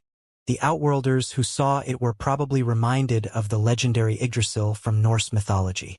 Perhaps that tree of life was the reference the developers used when they designed this giant tree for the second world game. This giant tree was the palace where the elf queen lived. Unlike Theratha's palace, the throne room of this giant tree was not in an enclosed space. Instead, the throne room rested on its canopy. This canopy had an extremely wide platform that could probably house 1,000 people. This throne room had no walls except for one side. All other sides were open air. Those who stood in that throne room could see the entire capital from up high. This throne room was accessed via large winding stairs that were carved out of the trunks of the giant tree. All around the outer side of its massive trunks were more winding stairs, bringing its occupants to the numerous cavities within the giant tree that served as palace halls. On the only side that was enclosed by a wall of dense leaves, a wooden throne was there. The throne was as if part of the tree. It grew and was carved to shape into a large throne. A beautiful elven woman wearing a crown made of golden vines sat on that throne. Next to her were 2 elven women whose beauty didn't seem to be any less. By the edges of the wide platform that was the throne room stood several armored guards. The elven queen on the throne was Ashala Lifebloom of the Lifebloom clan. Orbor natives were formed of clans, similar to VRMMO's tribes. But unlike VRMMO, whose governing system was via the cooperation of the 10 strongest tribes, Orbor used the monarchy system the same as Therath. One of the two beautiful women standing next to Ashala was Mylerla Lifebloom, Ashala's sister and confidant. She was a level 65 special elite. The other woman was Shalia Swiftblade, Ashala's personal protector. She was level 80 rare elite. Ashala herself was a level 70 rare elite. Kneeling and bowing before Ashala was Mistress. Her hands were extending outward holding a small bottle that glowed a soft green light. "Humph! You wish to prove your innocence by bribing me," Ashala harumphed. Her eyes stared at Mistress with contempt. Those who didn't know the queen would think that she looked down on the outworlder. But the truth was that look was her natural expression. "I'm truly innocent, your majesty," Mistress said. Her head remained bowed. "I don't know why Master brought his army into your land. I have tried contacting him a lot of times, but he is not returning my calls. Please rest assured that if Master truly wishes to invade Orbor, I stand by your side. This immortal youth potion is an expression of my loyalty." Ashala didn't truly trust Mistress' words, but the immortal youth potion in her hands was extremely tempting. This potion was the same reason why she had aided the Liguridium prince, Igneos, in usurping his father's throne. Engaging in the politics of other countries was never her desire. She wished nothing to do with the other countries, but Mistress had come to her offering this potion in exchange for her mobilizing her army to aid Igneos. She valued one thing above all, her youth. Elves had a very long life. Not as extreme as vampires, but compared to humans, their lives were very long, and she was a very old elf despite her beautiful look. She had been doing everything she could to cover the wrinkles that started to appear on her face, by natural, artificial, or magical means. But as time passed, the endeavor got harder and harder. Other than the ability of the time sage from the legend who had mastered time, the only other thing that could help her reverse her aging was the immortal youth potion in front of her. It was a legendary grade consumable. She had received one from Mistress after carrying out her deal to send her army to Liguridium. She had experienced its miracle. Her wrinkles, which she tried so very hard to cover, were gone. She gained 100 years' worth of youth. However, she knew time was a bitch. Sooner or later, the wrinkles would be back again. If she could get another Botley euro, "You are very resourceful to possess 2 legendary grade potions," Ashala remarked. "Even the full force of my entire dynasty was unable to find one even after hundreds of years of searching. But you actually have 2? We Outworlders possessed secret knowledge that the natives don't." Mistress told the truth, which displeased all the natives there. Did this Outworlder just tell them that Outworlders knew more about this world than they who had lived here their entire lives? Ashala didn't give any response. She looked at Mistress with her usual dismissing glance. She made a gesture to Mylerla, who then approached Mistress and took the potion in her hand. Mylerla used her inspect and made sure it was indeed the immortal youth potion before handing it to her sister. Ashala played with the potion in her hand. She said, "I accept this gesture of goodwill, but I will still put your guild under close watch. If I find your members doing anything suspicious, I will make you regret it. I'm grateful for your majesty's understanding." "You are as wise as you are beautiful, my queen," Mistress replied. She was still bowing her head. Ashala let Mistress stay that way. She knew this Outworlder was a haughty one. She enjoyed seeing haughty ones kneel before her. This made her feel superior, as it should be. The only one who had the right to be haughty was her, the most beautiful elven queen in existence. She glanced at the potion in her hand. The effect of the potion was cumulative. If she drank it now, she would become younger. There was no need to wait until the wrinkles start showing before drinking it. Keeping it would just give it a chance to get stolen. The temptation was too great. She opened the lid and drank the potion. As she closed her eyes and prepared to bask herself in the feeling of her body becoming younger, she felt a weird feeling instead. She felt as if she had been tainted. She opened her eyes and was alarmed to see black vapor oozing from her body. Ashala's surprise caused her to let go of the empty bottle in her hand, and it fell to the floor. "What a euro! What is these a euro?" Ashala called out in alarm. Mylerla, who stood beside Ashala, was a magic user. When she saw the black vapor on her sister's body, She turned to the bottle her sister had just drunk. She cast a spell and the bottle on the floor transformed into a different-looking bottle. When she used her inspect again, she found that the description was completely different. Curse of Reverse Heal Potion, unique consumable, reverse the effects of healing. Receives damage instead of recovering health point from recovery spells and items. Duration, 10 minutes. Status, empty. It was almost impossible to get two of the same legendary items. Master knew how to get the first Immortal Youth Potion, and he used it to entice Ashala into sending her troops during Liguridium's rebellion. As for the second potion, Master didn't have a certain way of getting it. So, Mistress never had another Immortal Youth Potion. The second Immortal Youth Potion she presented to Ashala had been disguised by another consumable that masked an item's appearance. The real potion that Mistress presented to Ashala was the Curse of Reverse Heal Potion. "I will cure you," Mylerla exclaimed. She started casting a spell. It was not the cure spell that removed status effects. Healer's basic spell was unable to cure a curse effect from a unique consumable. What she was casting was a more powerful spell, Advanced Cure. However, before her spell formation was completed, a series of runic symbols swirl around her body. These runic symbols entwined her. The spell formation on her magic staff fizzled. She felt the mana in her body getting locked. She was even unable to speak. She had been hit by the silence spell, which Mistress had started casting after Ashala drank the disguised potion.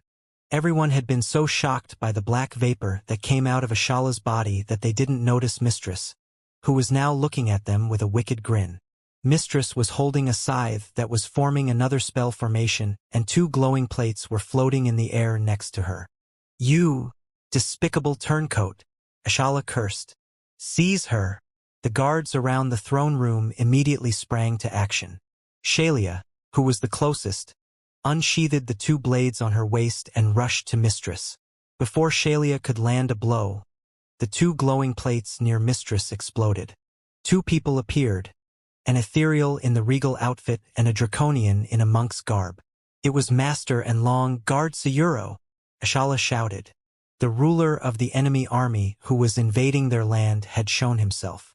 If they could capture him, they could end the invasion before it began. Master used his companion token. Urxer, his mythical grade companion, appeared. Urxer was level 67 now. Master himself was level 64. Mistress also used her companion token. An elven woman wielding a large bow appeared. Her name was Kia Sin-Shooter. She was a level 65 rare elite. Master was not done. He took out his ruler token and summoned 3 royal agents. All 3 were ethereals and rare elite grades. The first one was level 70, the second one level 68, and the third one level 65. The 3 rushed to the sides and engaged the guards who were enclosing them. Urxer lunged forward with his glaive and confronted Xianxia while Kia stayed back. Kia pointed her bow up into the air and fired an arrow into the air. The arrow exploded and turned into countless arrows that fell on a very large area. Her rain of arrows covered the entire throne room.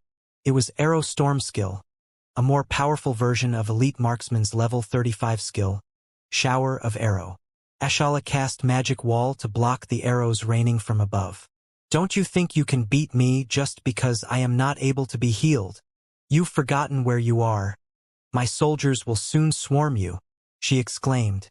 "All the troublesome ones have left to face the Liguridium army at the border, Your Majesty," Mistress replied with a wicked grin. "And you are the one who forgets where you are. We only need to wound you a little." What a euro! A terrifying realization dawned on Ashala. While Master and Mistress were dealing with the Elf Queen, Long ran to the large stairs that were the entrance to the throne room. Heavy footsteps were heard from those stairs. Many elven soldiers were soon seen coming up the stairs. Long used his companion token and a Baisai appeared beside him. Without needing a prompt, a Baisai swung his giant axe forward. A giant flaming axe was conjured before pouncing the ground directly before the stairs. Half the soldiers who had come up were thrown away, falling to their death far below, while the remaining half of the soldiers were still staggering from the shockwave of a Baisai's attack. Long rushed forward. His 2 palms multiplied. At the same time, the image of 18 oriental dragons materialized following the movements of his palms. Each of the dragons slammed into the elf soldiers. Each hit produced a powerful shockwave that caused high damage and sent the soldiers flying away, joining their comrades who had fallen earlier. After clearing out the entrance, Long took out a magic scroll and activated it. A gigantic and ominous demonic wall appeared right at the entrance of the stairs, barring entry for the rest of the soldiers who were still coming up the stairs. Every time I see it, I still can't believe that is not a game skill, Abasai remarked of Long's move just now. It's not, Long answered. Can I learn it? You have to master mana manipulation first. Focus on the mana sense that I've taught you. But even if you have mastered it, you are not proficient in the palm technique. I despise doing pointless things. I will teach you axe technique instead. The 2 then went to the side and helped Master's royal agents deal with the guards inside the throne room. Near the throne, Ashala was still facing Master and Mistress. She wanted to retreat after realizing what Mistress meant, but she was unable to. Both Master and Mistress cast their AoE spells. Ashala tried to defend as best as possible. Mylerla was unable to do anything since she was still silenced. The silence spell had a short duration. She hoped her sister could endure long enough until the duration was over. She could then cast her advanced cure. But that prospect didn't seem likely. Master's spells were too many and unending. With Mistress supporting Master, Ashala kept on receiving damage. When her health point dropped to 90%, the rune diagrams on the ground and the leaves wall behind her flared. No! She shouted with a terrified expression. There was nothing Ashala could do. The healing mechanism of the rune diagrams inside the palace was automated. They would heal her even if she didn't want them to. This was to make sure that the monarch stayed alive even if the monarch was somehow incapacitated by a spell that rendered her unable to give a command to the rune diagrams. The healing light fell on Ashala.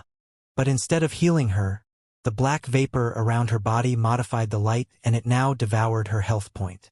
As her life continued to fall, more healing light was conjured to increase the healing speed. This instead caused her health point to plummet even faster. No one could do anything about it. Mylerla and Shalia watched in horror as their queen's life was depleted by her own palace's protection. Ashala's body slumped next to the throne. At that time, a thundering roar was heard from afar. The country's guardian Yggdrasil, Mistress informed. The guardian had rushed over once he sensed Ashala getting attacked. He never expected the queen to get defeated so swiftly. He sensed it when Ashala's health point was depleted. He roared in fury to announce his impending arrival, telling the perpetrators to quickly scatter before he arrived. There might still be a chance to revive Ashala. For that reason, Master now stood before Ashala's body that was next to the throne. He then unleashed Wing God Rage. A sphere of intense wind energies erupted, damaging the throne and cutting everything in its scope to pieces. Ashala's body was completely reduced to atoms, stamping out any chance to revive her. Without Ashala to activate the rune diagrams of the palace, Master was free to use his summons. He called out most of his minions. The Lesser Angel, the Demon, his Avatar, Flame Salamander, Dirt Golems, Fae, Winged Feral Tiger, and 3 Skeleton Warriors. The 3 Skeleton Warriors were from the Summon Skeleton spell, which was the first spell of Necromancer Lord, another first-class special class master had obtained. Some of his summons pounced at Mylerla while the rest assaulted the throne. Destroy the throne. I will stall the guardian, Master said to Mistress. He then cast Fly and flew up. If anyone else uttered what Master had said just now, Mistress would have treated them as dog farts. If any player at this stage could stall a country guardian, she knew that Master was the only one qualified for it. Without wasting any moment, Mistress cast spells to damage the throne. Although she had a first-class special class, her base class was healer type. Her damage output wasn't that great. Lucky for her, she had Master's minions to compensate for that. Master saw the large dark red dot coming their way from his radar. He headed in that direction.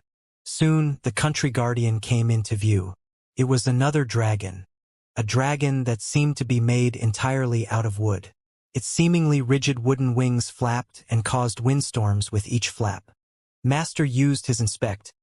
Yggdrasil, Eternal Dragon, Draconic, Level 90, Health Point, 4,800,000. Yggdrasil didn't put the tiny master who stood in his path any mind. He planned to have the windstorm that followed his flight smack Master aside. But when he came near the Outworlder, he sensed a divine energy forming. Pillars of earth materialized out of thin air and then combined into a gigantic earth VRMMO that came his way. Yggdrasil uttered a thundering roar, creating a shockwave that radiated out. The space directly in front of him shattered. The earth VRMMO that was flying toward him shattered with the space, turning into debris that fell to the ground far below. At Master's level, the earth prison VRMMO from the earth god blessing was not enough to threaten Yggdrasil, but it still caused Yggdrasil's flight to stop. "Who are you?" Yggdrasil was displeased by the interruption, but he was impressed enough that an Outworlder could make him stop that he honored the Outworlder with a question. "Great Yggdrasil, I am Master, the ruler of Ligurididum," Master answered. "There is no need for your great self to come to Ashala's aid anymore because her body was no more. She can't be resurrected." Yggdrasil frowned upon hearing it. "What do you mean, Euro? Her reign on Orbor has ended.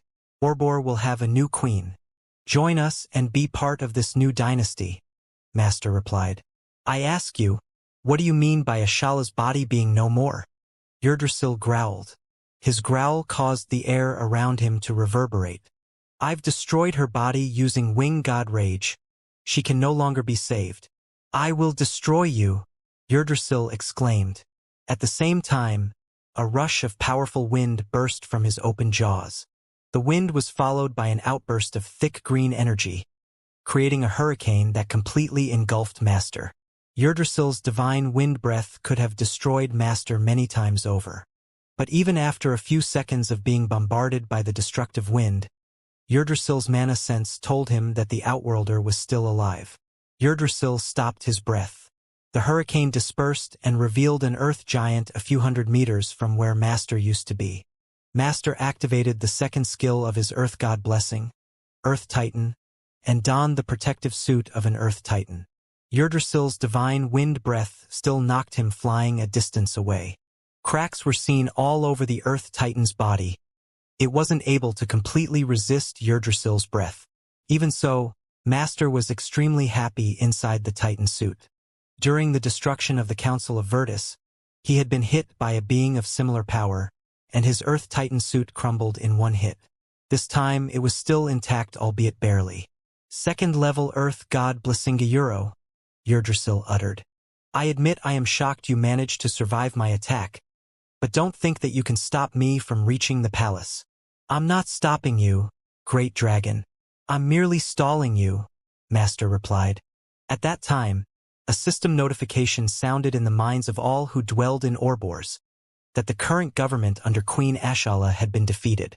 An Outworlder named Mistress was now the new queen of the Orbor dynasty. "Damn you, a Euro!" Yggdrasil cursed.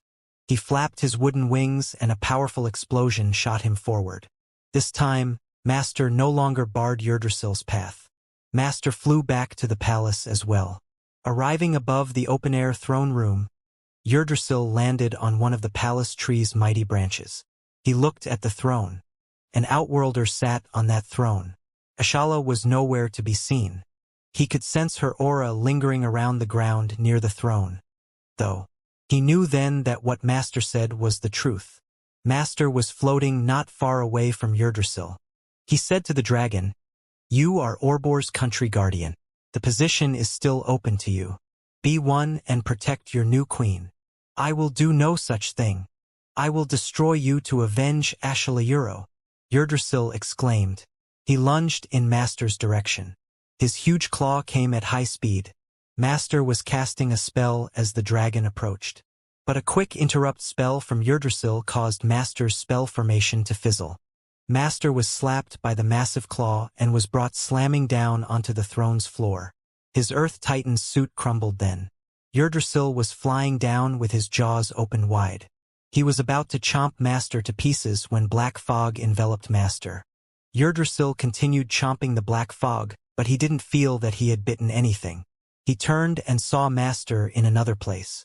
Next to him was a dark-robed person with a skeletal face carrying a long black scythe. Wuxia. Why is a demigod like you protecting an outworlder? Yggdrasil asked the skeletal person. When Wuxia spoke, those who heard the voice felt the hairs on their bodies stand on end. They couldn't tell from the voice if Wuxia was a he or a she. This outworlder is under the protection of our god. We don't mind if he is defeated by his peers, that will be his own foolishness. But if an eternal grade being such as you attempted him harm, we will have to interfere. Yggdrasil growled at the words. He looked around him. There was nothing left to save. Shala was gone. The throne was taken. He slammed one foot on the floor, causing a huge hole in the throne room's floor. He then flew up. He stared at Master and said, Outworlder, you've better watched out. I will come and take my vengeance when you least expect it. With that threat, Yggdrasil flew away. Master watched the huge dragon that was getting smaller in the sky. He muttered, You are the one who should watch out. I will be the one who comes for you when I'm strong enough. When Jack returned to the Upworld and then teleported to their Ath Palace, it was nighttime. He slept in the palace and went to the throne room the next morning. At that moment, Mistress was still on her way to meet Ashala. So, no one knew yet that the monarchy in Orbor dynasty was about to change hands. What Jack knew was the Orbor dynasty was mobilizing their troops to engage the Liguridium army at their border. War Summon Quest had been announced. Many Orbor players joined the army and were on their way, including Wicked Witches players. Even Genie took a large portion of Everlasting Heavenly Legends members and joined Orbor's side. She couldn't summon their guild army, but she could support Orbor by fighting directly with the members. Jack was tempted to join and help Orbor as well. But he was no longer a common player who could join any battle he wished. He was the sovereign of a country. If he showed up there, he might become the main target instead. John was in the throne room. He didn't join Genie in Orbor, which puzzled Jack. Usually, this dude was the first to go if there was a war involved. When Jack asked why, John answered that he was not interested since they couldn't summon their guild army, and the Orbor's army sure won't listen to his strategy. He would just be a common player there. John also said that he thought it was strange for Liguridium to show sudden aggression against Orbor considering they were allies not long ago. The wiser strategy would be to join forces and attack another country first, limiting the loss of their troops. Jack was pondering if the war went on for long, he might send a message to the Elf Queen of Orbor, offering to send the Themisphere army to help the war effort. Orbor was far, though. His army would have to go through a large portion of the Dorwin region to arrive there. It was not an ideal trek. If he could cut through the territory owned by Hydron Dominion, that would have been better. But considering what had happened between him and Hydron's diplomat several days earlier, he doubted they would let his army pass. Jack didn't ponder too long about the matter. He would adjust his plan depending on how the war in Orbor transpired. He sat on his throne and used the monarch system. It was 1 month now, and he received 70 ruling powers from his level 7 sovereign. 2 weeks had also passed since he reclaimed the boundless cache, earning another 10 ruling powers. His ruling powers totaled 158. He spent 80 ruling powers and used call to arms and mass drill. He also spent 486,000 gold coins for manual drafts and training at each settlement. 364,000 new troops joined their army from those combined efforts. Their total troops now numbered a bit over 3 million. They almost replenished the number of troops they lost during the invasion war. The draft and call to arms reduced some of the population in Therath. Since John wanted Therath to become the first megalopolis, Jack aided by spending 10 ruling powers and used increased population on Therath. 100,000 new natives were summoned into Therath. Thurgood immediately arranged for his officers to organize this new population into the prepared residential houses. John also asked Jack to use his ruling powers to hasten the construction of more residential houses and some population-supporting building, so Therath could reach 10 million population faster.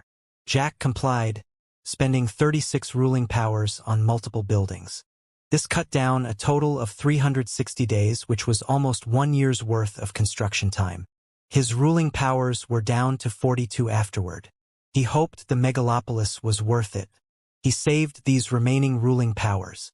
He might need them to boost their troops in case a war broke out. After the mass drafts, Jack checked the recruits. Unfortunately, there was no mythical grade this time. Probably the first time was beginner's luck.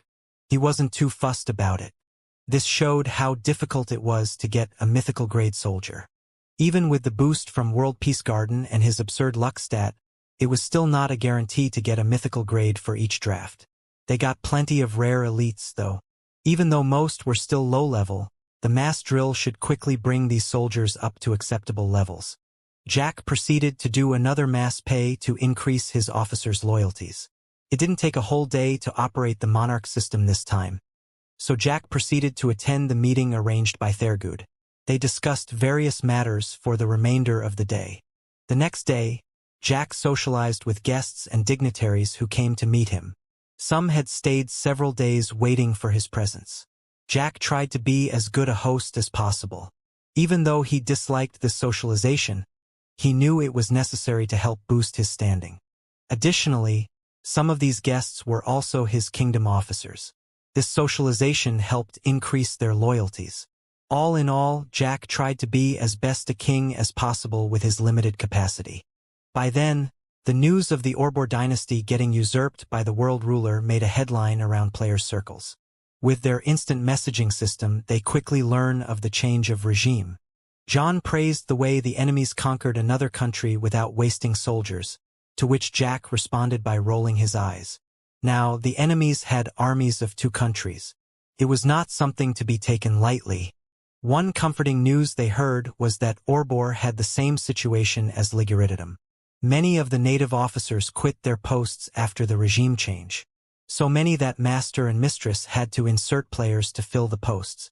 Penuel informed that aside from not getting any benefits, there was another drawback to having players fill the posts instead of natives. The morale of the army would drop during a war campaign. Now that Jack was a sovereign, he would be able to perceive the morale of the troops during a campaign. Troops with maximum morale at 100 points possessed buffs that allowed them to fight more efficiently. Several things could be done to boost morale. For example, an encouraging speech before a battle. Jack had done it in previous wars without even realizing that he added a system buff to the troops when he delivered the speech.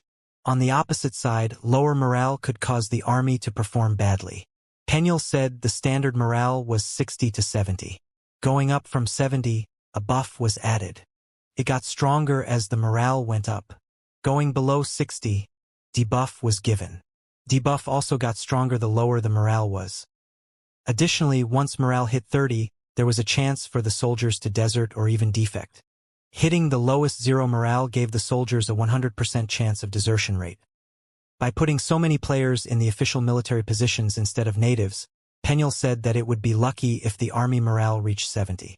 Jack asked what about the time when he was appointed the general of the Third Army during the invasion war.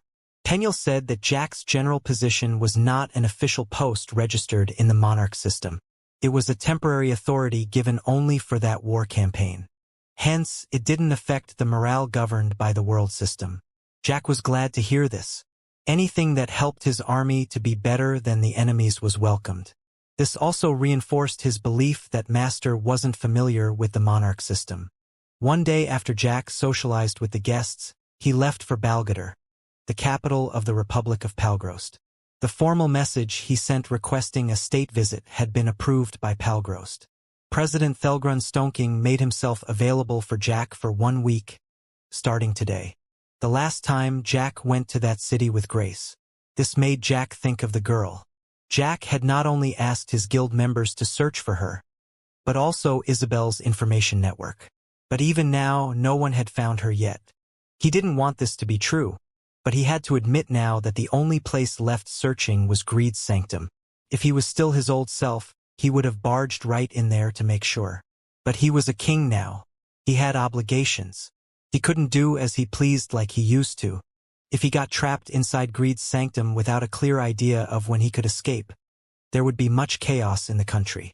He would have betrayed everyone's trust, including the late Prince Alonso's. Even though Pandora and a recall plate might break him out, he wasn't sure if greed hadn't reinforced his sanctum's barrier to prevent the same breach from happening again. He also couldn't send someone else to go there and check and risk that person getting trapped indefinitely. Only after he settled the threats that Liguridium and Orbor posed that he could let go of Themisphere and risk himself to re-enter greed's sanctum. He was worried about Grace, but unfortunately, the situation forced him to have to choose one over the other. The country and the world took priority. With this thought, he figured he wasn't exactly a romantic person. He wondered if Grace would still think the same of him if she learned about his decision. He put all that into the back of his mind as he came out of Balgador's zone portal. He was astounded to see a platoon of dwarven soldiers surrounding the portal. "Your Majesty," a native human called him and bowed. Jack used Inspect and found that she was named Diane. She was part of Themisphere's officials. She was one of his ministers. Thurgood did mention he had sent one of the ministers here to liaison with the dwarven officials. 2 human soldiers accompanied Diane. "King Stormwind, welcome to Balgador." A dwarf stepped out from the surrounding dwarven platoon. His name was Broban Deepminer. "Please follow me. President Thelgrun is waiting in the palace." Jack nodded. "I will trouble you to lead the way," Jack said. He and Diane followed Broban. They marched under the protection of the dwarven soldiers. Jack was alarmed at first seeing so many dwarven soldiers surrounding him. But thinking about it now, this was a state visit. There were supposed to be security details protecting him. He again missed the time when he could just go around cities freely without all these people crowding him. Outside the entrance to the zone portal facility, a huge steam-powered carriage was parked there. Jack was ushered to that carriage. It was improper if the sovereign of another country was made to walk all the way throughout the city. When he walked toward the carriage, a commotion happened near the gate of the zone portal facility. He also heard someone calling his real name. He looked over and saw the man and bowler trying to break through the barricade made by the dwarven soldiers. Jack immediately went over to the two, which startled Broban because the person he was in charge of suddenly just went off course without any warning. "Hey! What are the 2 of you doing here?" "Oh, 3 of you," Jack corrected after seeing Jet was with them. His short stature made him invisible until Jack came near. "We heard you are visiting Palgrost's palace. We are here to accompany you," Bowler answered. "Damn it. This is not sightseeing, you know. I am on an official matter," Jack chided. "Come on, Jack boy. Bring us." "Say we are your bodyguards," Jet persuaded. "Yeah, we are certainly better than those 2 lame human soldiers you bring," the man added. "Stop saying things like that. Are you trying to cause trouble between us and the natives?" Jack berated. Luckily, the human soldiers the man ridiculed were out of earshot.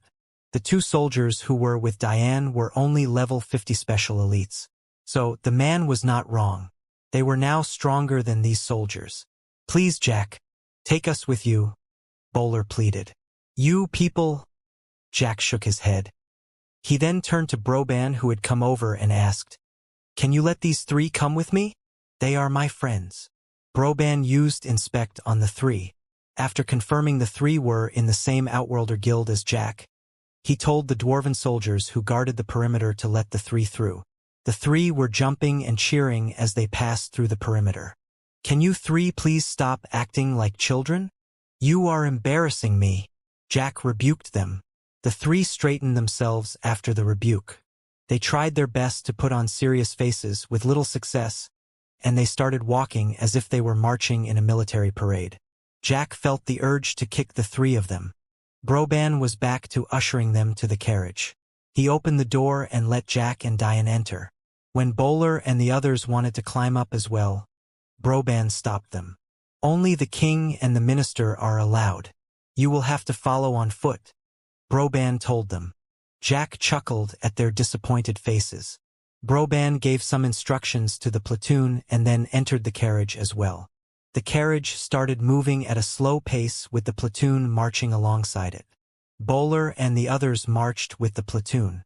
Inside the carriage, the space was rather large. They won't feel cramped even if Bowler and the others were let in. But Jack respected the host's decision. Broban served Jack and Diane some refreshments that had been prepared inside the carriage. The carriage also had a screen that let them see the outside. Broban introduced them to some of the more notable landscapes they passed through, some of which Jack had visited on his previous visit. After almost 3 hours, Broban finally told them they were nearing the palace. Even though the carriage moved at a walking pace, Jack had a feeling they were taking a scenic route to the palace. When they came out of the carriage, Jack saw a huge wall before them covered with gold plating. A colossal sparkling gate was at the wall's center. This gate was reached by a series of massive silver stairs. At each end of the massive stairs stood a dwarven soldier in ceremonial armor. This was quite theatric, Jack thought to himself. "Please follow me, King Stormwind," Broban said and went up the stairs. Jack and the others followed. When they arrived at the colossal gate, they noticed that the reason it sparkled was because it was made of diamond. The gate split in the middle and it started opening to the inside. It didn't even open halfway, but it was enough for them to walk in. Since the whole capital was built in a massive cave system inside a mountain, they simply went into another section of the cave when they walked through the gate. The hall behind the gate was even more spacious. It was a huge plaza. Thousands of dwarven soldiers lined up at the left and right, forming a path toward the large building in the distance, which was no doubt the palace. Jack thought they had walked into the palace when they went through the gate. Turned out there was an entire complex behind the gate. As Jack walked through the prepared path, they saw beautiful gardens and pools around the palace. Their beauties didn't lose to gardens in the outside world. How those trees and plants survived inside this place without sunlight was something he didn't understand. Perhaps the artificial lights up on the cave ceilings provided the plants with the same benefit as sunlight. The palace was very architecturally impressive. The buildings of Palgrost had the most modern look compared to other countries. The palace also possessed the same style. It was composed of metallic materials and glass. The glass was not the see-through kind. It was stained glass with patterns on it. When they entered the palace, the inside was not any less impressive. Every hall was extremely spacious. Jack had no idea why dwarves who were smaller than the other races needed spaces that were generally larger than the other races. Every floor, wall, and ceiling inside the palace had reflective surfaces that made the space appear even more spacious. Bowler and the others kept on uttering wow every time they crossed a hall, to the point that Jack had to turn back and glared at them to make them stop acting like kids. Broban finally stopped in front of another sparkling door made of diamonds. Not as huge as the gate from before, but this door was still large compared to a normal door. "Only the king may enter. The others please wait," Broban said. The president wished to meet with King Stormwind alone. Jack nodded his agreement. Broban opened the door and stepped to the side to let Jack enter. He then closed the door afterward. Inside the room, Jack came face to face with a dwarf in a regal outfit. He figured this dwarf was President Thelgrun Stoneking. Jack was face to face with the president because Thelgrun was standing on a wooden stand. "So, what gift do you bring me, human king?" Thelgrun said with an intense stare.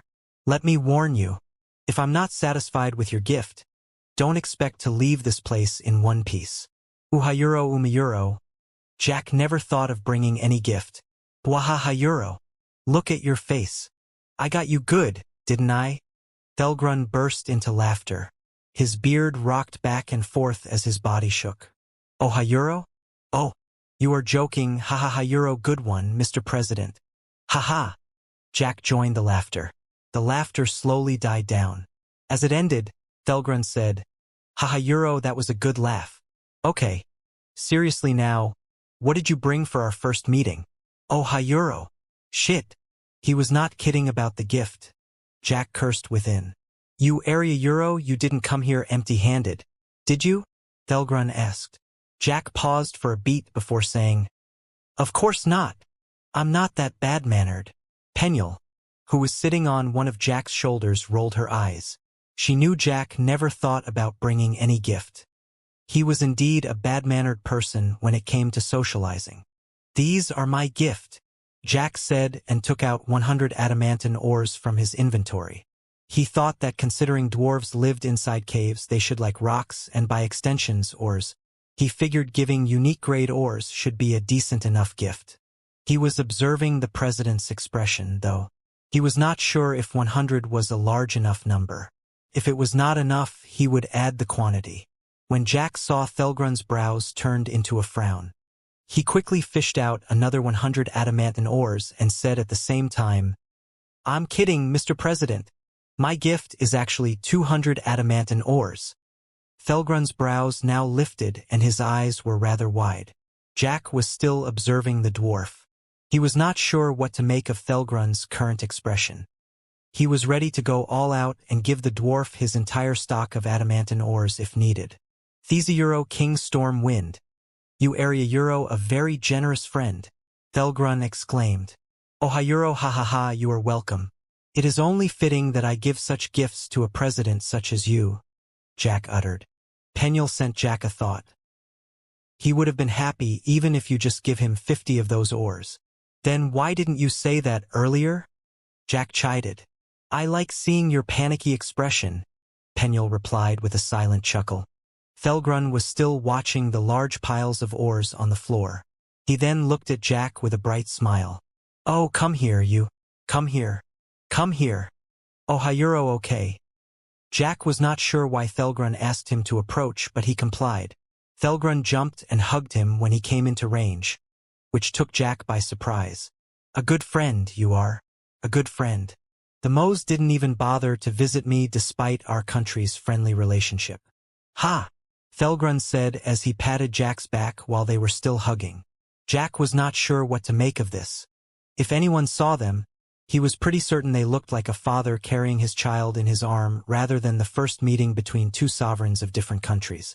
"All right, you can put me down now," Thelgrun said. "Oh, you're okay," Jack said and placed him back on the wooden stand. Thelgrun jumped down from that stand, ran to a nearby table, and picked up a dwarf statue made of stone. He then gave it to Jack. Jack observed the statue.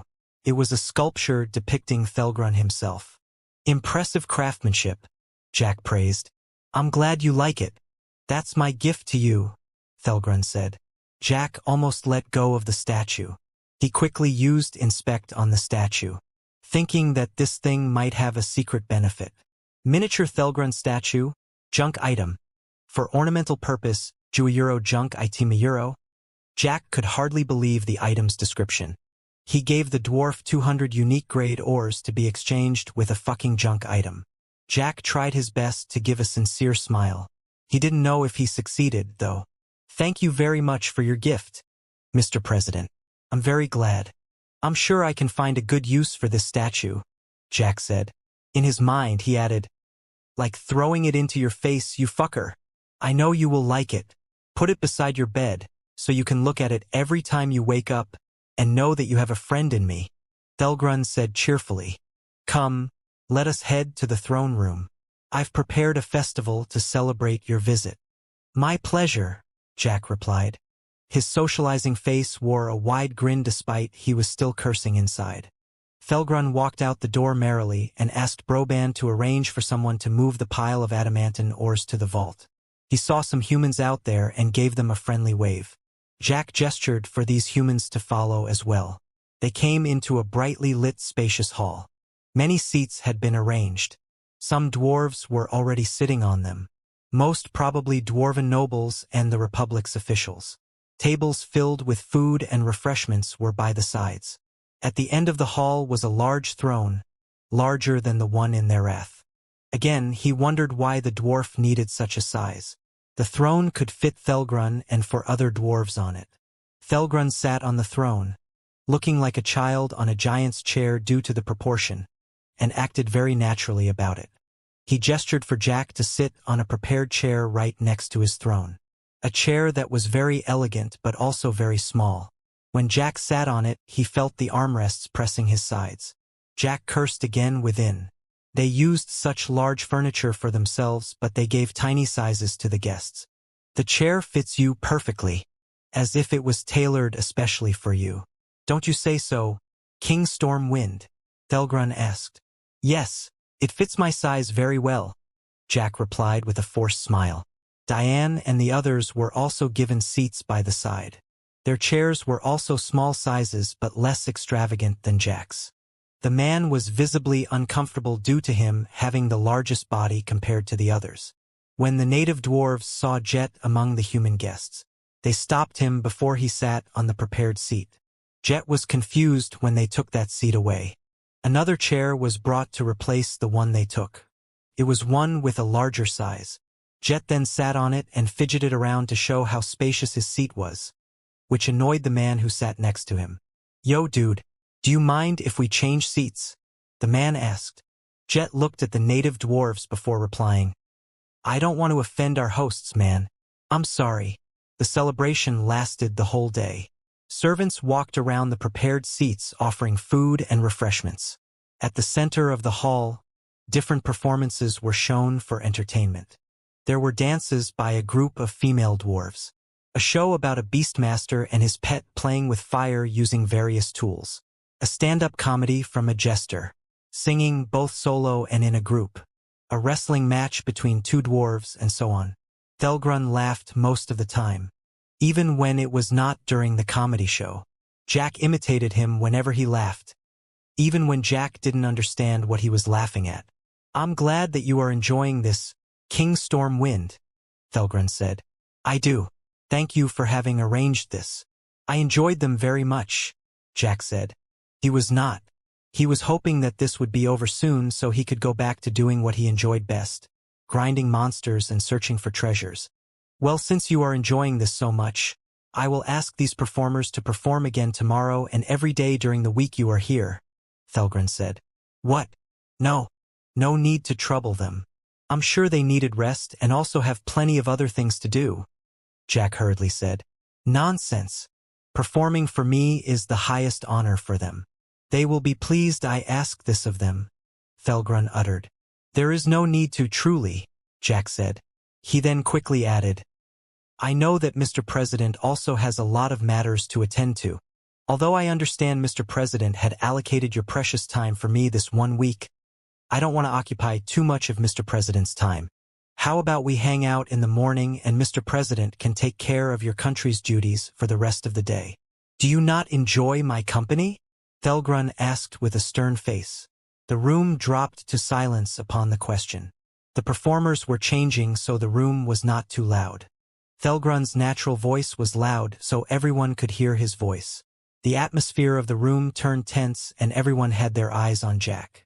Jack became awkward due to the atmosphere. He was having trouble finding the words to say. "These euro I don't euro, that's not what I mean, Mr. President. I euro, bwahahaha euro." Thelgrun burst into a sudden laughter. "You people see his face? I got you again, King Stormwind. You are so much fun. I truly like you, King Stormwind. Ha ha ha." Thelgrun slapped Jack's shoulder while continuing to laugh. Jack joined his laughter despite awkwardly. "That's fine, King Stormwind. I know everyone needs alone time. We can hang out in the morning and you can do what you want to do for the rest of the day. If you want to join me, that's fine. If you want to go explore our fine capital, that's good also. Just make sure to stay within the capital and let my security detail accompany you. I don't want to get into a situation with your kingdom if something happens to you here. We are, after all, improving our relationship, not making it worse." "Thank you, Mr. President. That's very thoughtful of you. Don't worry. I will stay within the capital and abide by the rules here." "That's for the best," Thelgrun said and signaled for the performance to continue. The festival continued till late at night.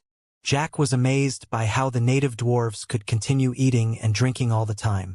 Thelgrun was the most extreme. Jack never saw his hand empty without either a piece of mutton or a glass of wine. Now that Jack paid attention, Thelgrun's belly was indeed larger than the average dwarves. Bowler and the others were also enjoying themselves. The trio even went around the room chatting up the various dwarf nobles and officials in the room. Jack didn't stop them. It was also good for them to socialize, persuading these native dwarves to be more receptive to the humans in Themisphere. Only Diane stayed in his seat like a proper lady. After the festival, Jack was given the best guest room within the palace.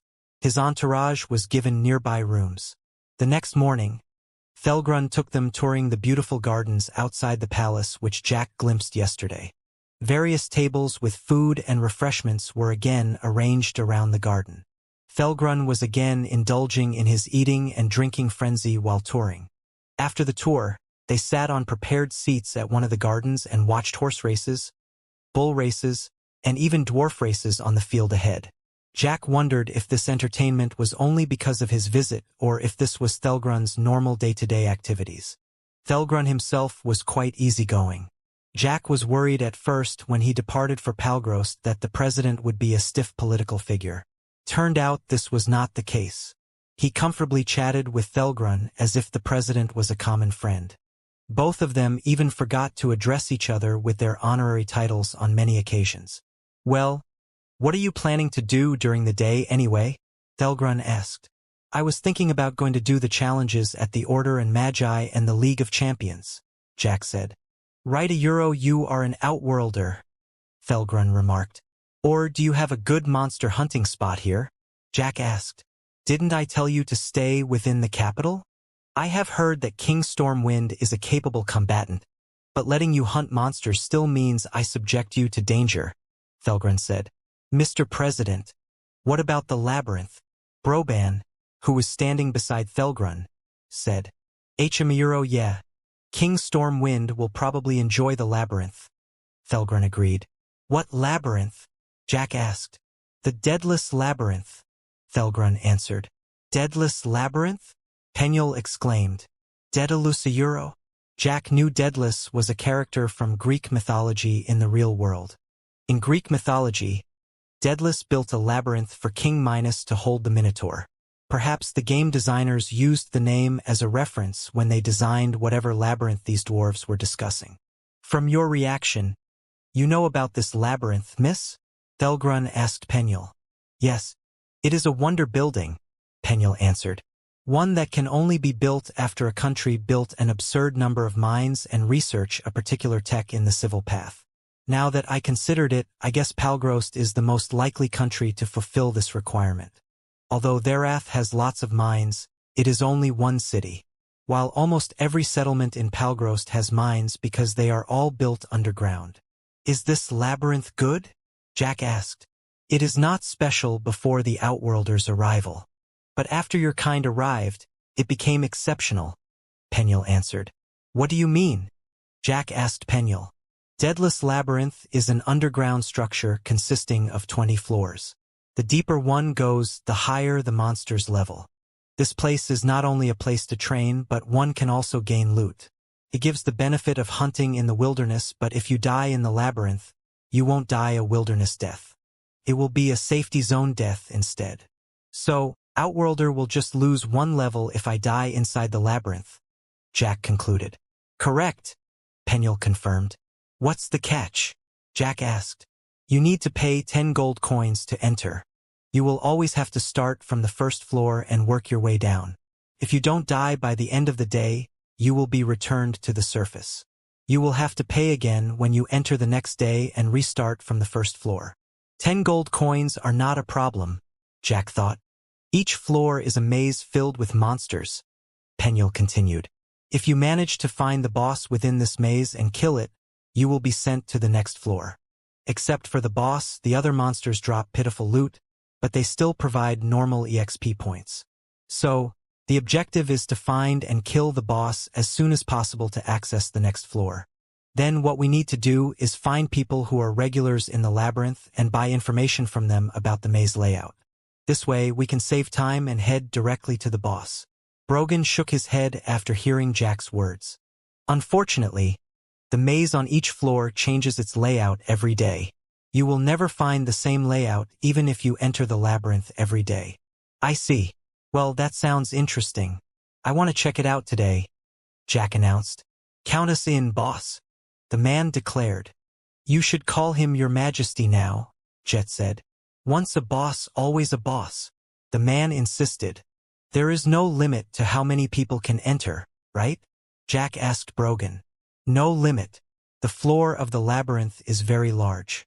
Nowadays, we have more than 1,000 outworlders entering the labyrinth every day. There is no complaint about the place being cramped yet. 1,000? If they move together to find the boss, they can finish the boss with ease, can't they? Only 10 people are allowed into the boss room at a time. Those who arrived later will be assigned the queue number. Once the boss inside is killed, it respawns and the next 10 people are sent inside to fight. Outworlders' messaging system is disabled in the labyrinth, Penuel added. So, don't expect to work together by splitting up to find the boss. You won't be able to inform the others even if you find the boss. I understand this is a good grinding place for outworlders, but what's its benefit for the country? Jack asked. Normally, wonder building benefits the country that builds it, right? Its benefit is the coin income, Penuel answered. Thelgrun nodded. Palgrost is a rich country. We owed it much to our mines, but this deadless labyrinth also contributed a large portion. You mean from the 10 gold coins paid for the entrance? Jack asked. He quickly calculated at the same time. Brogan said 1,000 players used the labyrinth daily, which made a profit of 10,000 gold coins per day. In 1 month, they got 300,000 gold coins. That was almost the same as his legendary grade Boundless Cash, which produced 400,000 gold coins a month. The profit generated by the labyrinth could even increase if more players entered. That's part of it, Brogan nodded. Part? There is more, Jack asked. The labyrinth monsters that are killed will only drop loot and mana cores. It won't drop coins, Penuel explained. All the dropped coins go directly to the kingdom coffer. So, the more successful the players who enter the labyrinth, the richer the country gets. It's a good win-win situation, Jack analyzed.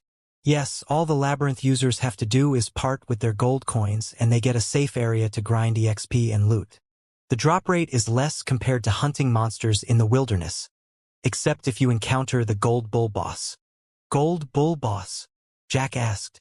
It's a special boss that replaced the normal boss. It still won't drop coins, but drop rates of other loot are greatly increased, especially mana cores. Jack's ears perched up hearing mana cores. You can only encounter Gold Bull by 2 means. Firstly, by luck. Secondly, if you are the first one to beat the floor. The first boss waiting is always Gold Bull in that case. What is the record of the floor being conquered? No one is yet to pass the 12th floor, Brogan informed. The 12th floor contained monsters around levels 55 to 60, Penuel informed. The current average player's levels were around level 59. The expert ones might have levels up to level 62. This meant this record won't hold for long. I'm interested to give this deadless labyrinth a try, Jack announced again. Good. I hope you get a Gold Bull boss. Each Gold Bull slain awarded my country a large sum of coins, Thelgrun said. He then turned to Brogan. Take King Storm Wind to the labyrinth's entrance. This way, Your Majesty, Brogan said to Jack. Jack thanked the president for his hospitality and then took his leave. Bowler and the others followed. They went out of the palace complex. 2 large carriages had been prepared. One was for Jack, Brogan, and Diane. The second was for Bowler and the others, who were thankful that they were no longer forced to walk. The carriages went at high speed this time, so they arrived at their destination soon. When Jack came out of the carriage, he saw the place had been secured by a platoon of dwarven soldiers. A perimeter was set up so common folks couldn't enter. Some outworlders who were planning to enter the labyrinth were upset by this, but they didn't dare to cause a ruckus. Brogan brought Jack to the entrance of the labyrinth, which looked similar to the entrance portal of a dungeon. When Jack was near, a system notification asked him if he wished to pay 10 gold coins to enter the labyrinth. He looked back to the others and asked, You people got the coins? Jet? Bowler? And the man asked at the same time, Can you treat us? Jack was speechless at the 3. But at the same time, he was glad that they still treated him the same way despite he was now a king. He gave each of them 10 gold coins. When he looked at Diane, she said, I'm not entering. Jack nodded. She was a native. She didn't get any benefit from this labyrinth. So Jack commanded the 2 native human soldiers to stay with Diane. He and his 3 Outworlder companions paid the entrance fee and disappeared into the portal. Jack and the others appeared in the middle of a stone corridor. No sign of the portal that brought them here, but it was not needed. Players could opt to leave this labyrinth anytime they wanted as long as they were out of combat, but they couldn't get a refund of the 10 gold coins even if they only spent 1 second inside. The stone corridor had multiple intersections. There was no sign to tell them which way they should go.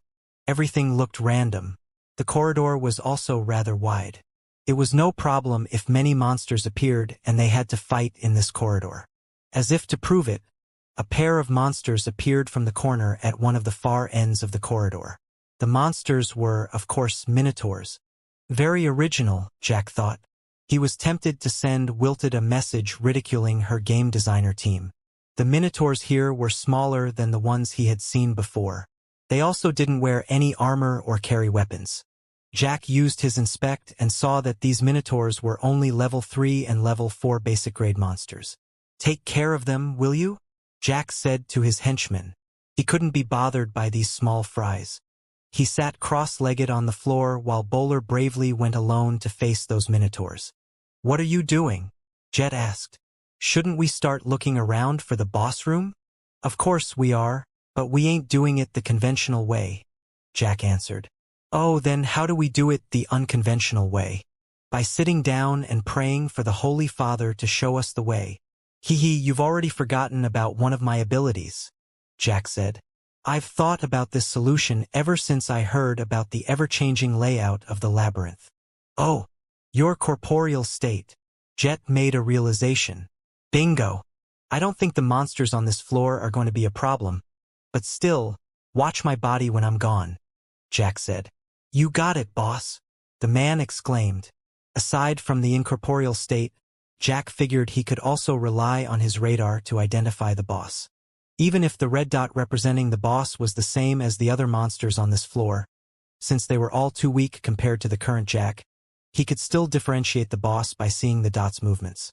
The boss should be stationary in its room, unlike the other monsters who roamed around the labyrinth.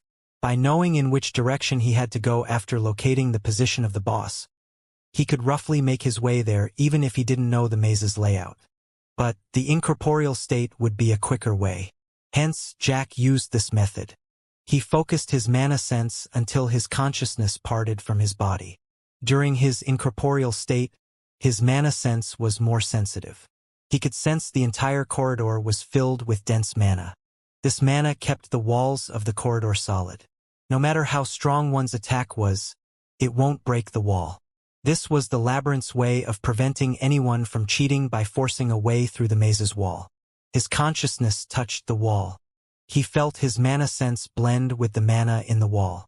It was the same sensation as when he was in the Lost Forest. From the mana flowing through this wall, he could perceive the entire maze. He was amazed. This maze was indeed very large. He could also sense some of the players who were roaming on this floor. If one was extremely unlucky, one could spend their entire day on this first floor without finding the boss room. Even if he had a very high luck stat, he was still grateful that he didn't have to rely on luck to go through this maze. He quickly located the boss room. After memorizing the path to that room, he returned to his body. "You know which way to go?" Jet asked when he saw Jack open his eyes. Jack nodded. "Never doubted you, boss," the man stated.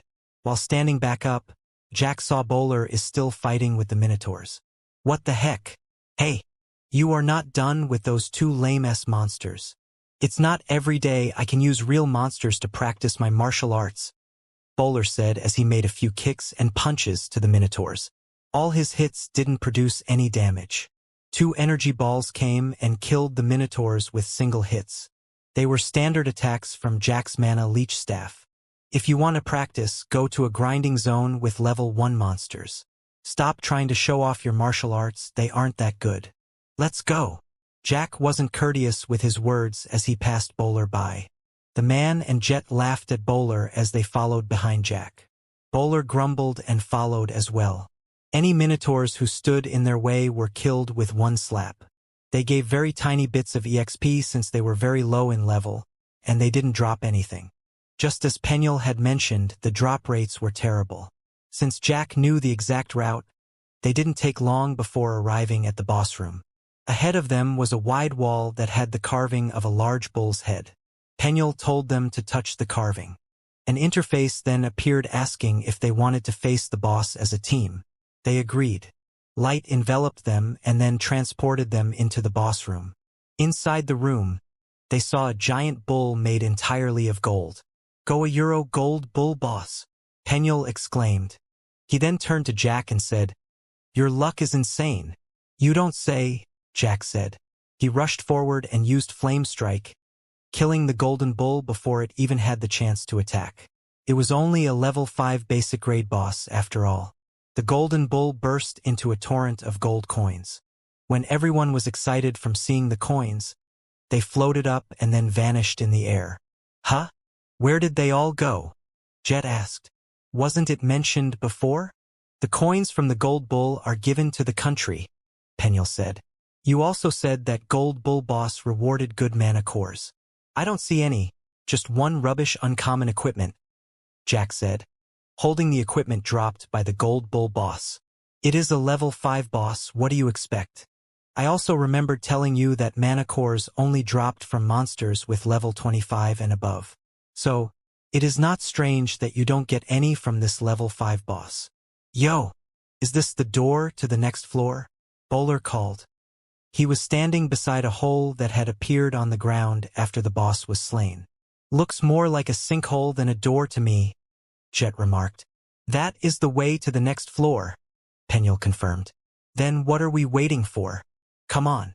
Our target is being the first to clear the 12th floor," Jack uttered and jumped into the hole. With Jack's incorporeal state, it didn't take long for the 4 to go down the labyrinth. The monsters of the first half of the floors were nothing to them. Their challenge was simply to find a way through the maze.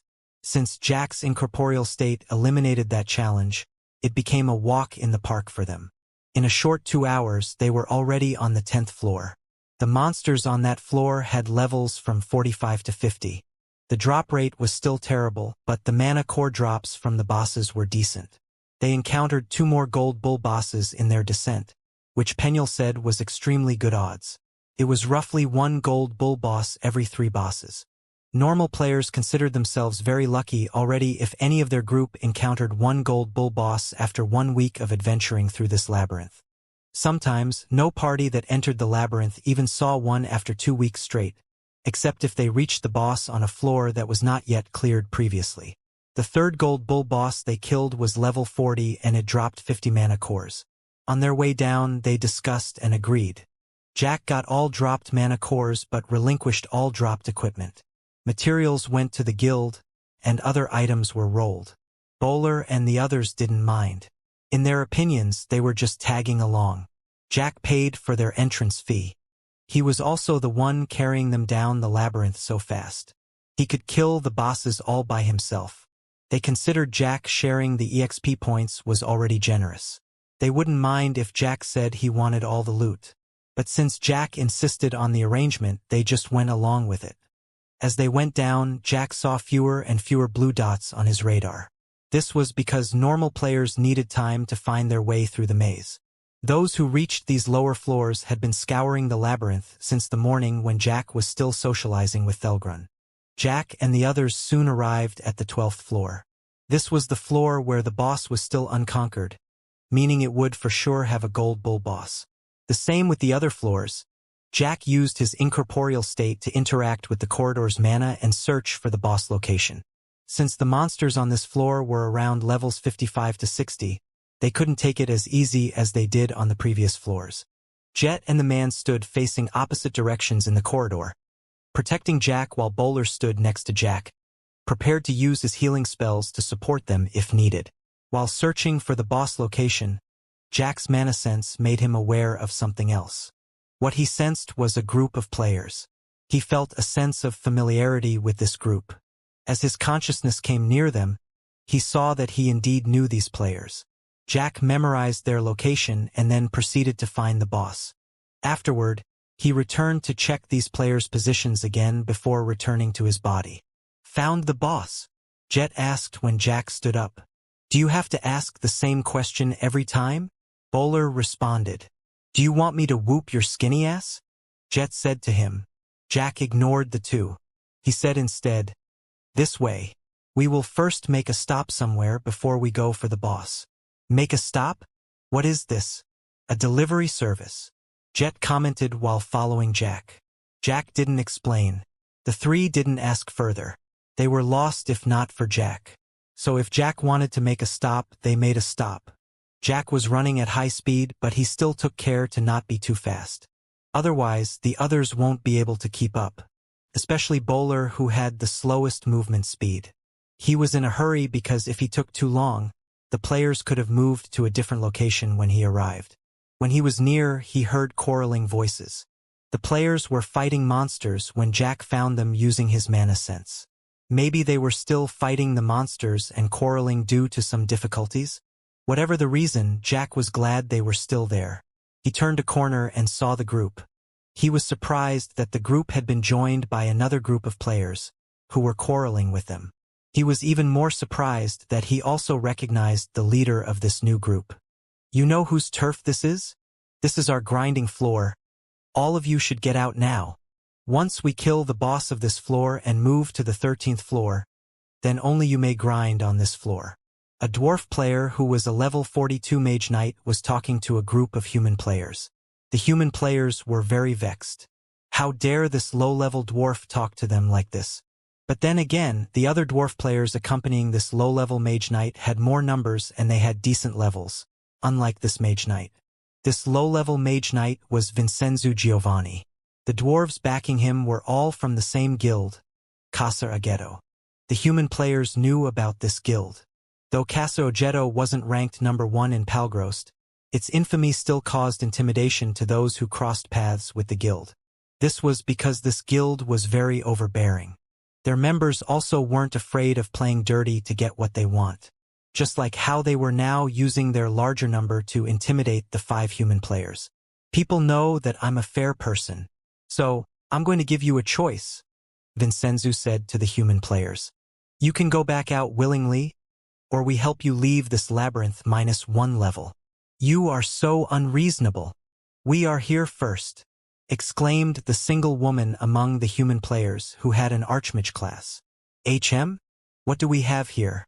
You are quite good looking. All right, I will let you accompany me. After we are done with this labyrinth, we can go back to my place and I will show you a good time. Over my dead body, one of the human players, a sentinel, exclaimed. He put himself before the female archmage. Do we have a hero here? I hate heroes. Vincenzo spoke with a threatening tone. His underlings behind him took one step forward in an intimidating display. Humph, enough nonsense. If you want to fight, then we fight. The leader of the human players stepped forward. He was a blade dancer. He didn't show any fear against this band of dwarves who outnumbered them. When Vincenzo was about to mock the blade dancer's act of bravery, a voice cut him off. Warpath, I'm surprised to see you here in the dwarven country. I thought you will be with the Death Associates in Orbor. Speaking of which, why is there no guild tag on you 5 any longer? Both Vincenzo and Warpath turned to the voice and saw Jack there.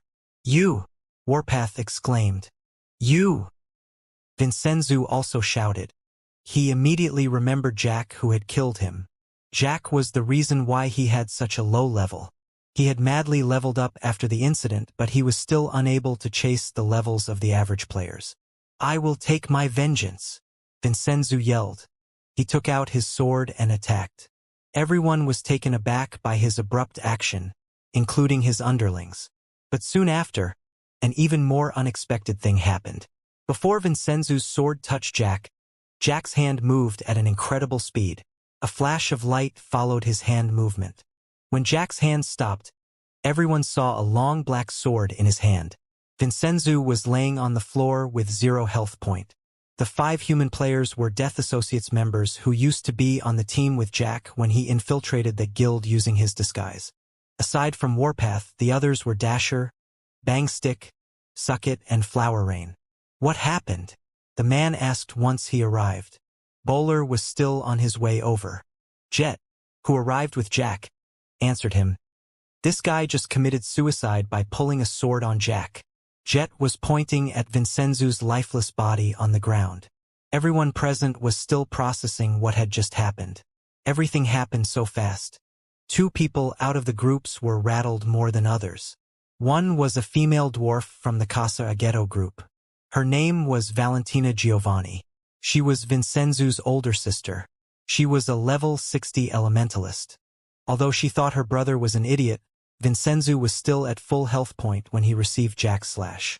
Aside from the slash being very fast, Valentina was convinced it was just a standard attack. It was impossible to kill a full health point level 42 player using a standard attack with only 1 hit. Although she couldn't inspect Jack's level, she didn't believe Jack's level was so high that he could perform the 1-hit kill using a standard attack. The other person who was rattled was Warpath. He was rattled for a different reason than Valentina. He knew for sure that Jack's standard attack could kill Vincenzo because he had sensed the intense mana accompanying Jack's slash. He originally didn't know about mana sense. But he was a talented martial artist, and this world's environment provided an ideal place to learn mana sense. So, he developed this ability after diligent training. His drive to train so hard was to defeat the very person in front of him. He just never imagined that after he thought he had narrowed the gap with his breakthrough in martial arts, the person he was chasing after turned out to have flown even higher. The other Casa Aghetto players finally awoke from their reveries. Their weapons immediately appeared in their hands. What happened? Bowler finally arrived. We are about to witness a mass suicide, Jet answered. Halt! Valentina's firm voice stopped the Casa Aghetto players from performing their mass suicide. Oh, for fuck's sake! Jet, the man, and Bowler cursed. The bitch had interrupted their chance of watching a good show. Valentina came forward and offered Jack an apologetic expression. I'm sorry. My brother has always been an impulsive person. I hope your majesty forgives him and let him go with this 1 kill. Your majesty? One of the players next to Valentina asked. That player was replied to with a slap on the face by Valentina. Can't you see his outfit, you moron? Valentina scolded. The news about Themisphere's Outworlder King visiting Balgador had made its round. Ignorant players such as his brother and his underlings might not be aware of this news, but Valentina was not among those ignorant players. He never expected, though, that the player who had killed his brother in the past was the player who had become the king of Themisphere. Even if they were strong enough to defeat Jack here, they would still be in trouble if the president of this country found out that they had harassed his royal guest. Hence, her decision to take a step back. Just tell your brother to not try any foolish stunt like what he did just now, Jack said. He was honestly disappointed when this woman called off the attacks, but he was also not the type of person to massacre someone after that person acted courteously to him. He still needed a reason to whack people senseless. I will. We will take our leave now, Valentina said. She made a gesture telling her guild members to leave. One more thing, Jack called her. These humans are my friends. If I found out you bully them again, you will get into trouble with me. Do I make myself clear? Valentina glanced at Warpath's group before answering. Certainly, Your Majesty. Your friends have nothing to worry about from us. After she left, Warpath asked Jack, Who is your friend? Certainly not you. I am referring to the 4 behind you, Jack replied, which irked Warpath greatly. You are unrivaled? I still can't believe it when I was told that our past team leader was the demon of Crestfall Plains, Dasher asked.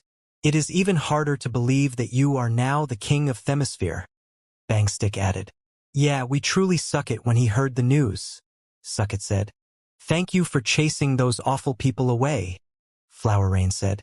It's no trouble, Jack replied to Flower Rain. Now tell me, why are you not in the Death Associates anymore? That's because we have quit, Flower Rain answered. Why? Jack asked again. The 4 looked at one another before saying, We don't like how things are going in the guild. When we become hunted in Themisphere and the guild transferred the headquarters to Orbor, Brother Warpath decided to leave. We decided to follow him. Jack looked at Warpath, who responded after Jack's glance. I have contributed enough for that guild. I don't see the obligation to remain there. I no longer need them to improve. Well then, How about joining Everlasting Heavenly Legends? Jack threw the offer out. We can, Dasher asked. You'll have us? Flower Rain also asked. No. Warpath's voice cut their excitement. Everyone turned to him. Seeing the attention, Warpath said, You four are free to join if that's what you want. I never asked you people to follow me. As for me, I won't join. My target is to beat him. I won't be able to do it if I join his guild and become his shadow. Dude, if you truly want to beat me, then joining my guild is your best chance to do it, Jack said. Humph. There is no need for you to tempt me with your guild, Warpath uttered. Who wants to tempt you? I am simply stating the truth. Since you are a martial artist, you should have heard the name Doman Fei, haven't you? Warpath did know the name, the legend who reigned undefeated for 10 years in the World Championship. He also knew that this legend was in Jack's guild. Our members received martial arts teaching from Doman. Worthy members had the chance to even get direct tutoring. If you want to defeat me, he is your best chance. Warpath was silent. Everyone was waiting for his answer. He suddenly brandished his twin swords. Show me how big the gap between us is, he said. There was a brief pause before Jack nodded. He took out 2 swords from his inventory. None of them was his Stormbreaker. The 2 swords he held were common grades. He also unequipped all his regal outfits and wore common grade armor. Warpath frowned upon seeing Jack's act. I have 3 classes. It's only fair if I use weaker equipment, Jack said. We fight using only martial arts, no game skills. Warpath had no objection to that rule. He also knew that his library of skills was a league behind Jack's. Watch my swords, Warpath yelled as the 2 swords in his hands became a blur. Holy shit! Shouldn't you yell ready first? Jet scolded. All of them were moving away to give the 2 some space, but Warpath just started the fight when they only took 1 step back. Now, they were jumping away so they didn't get hit by his swords.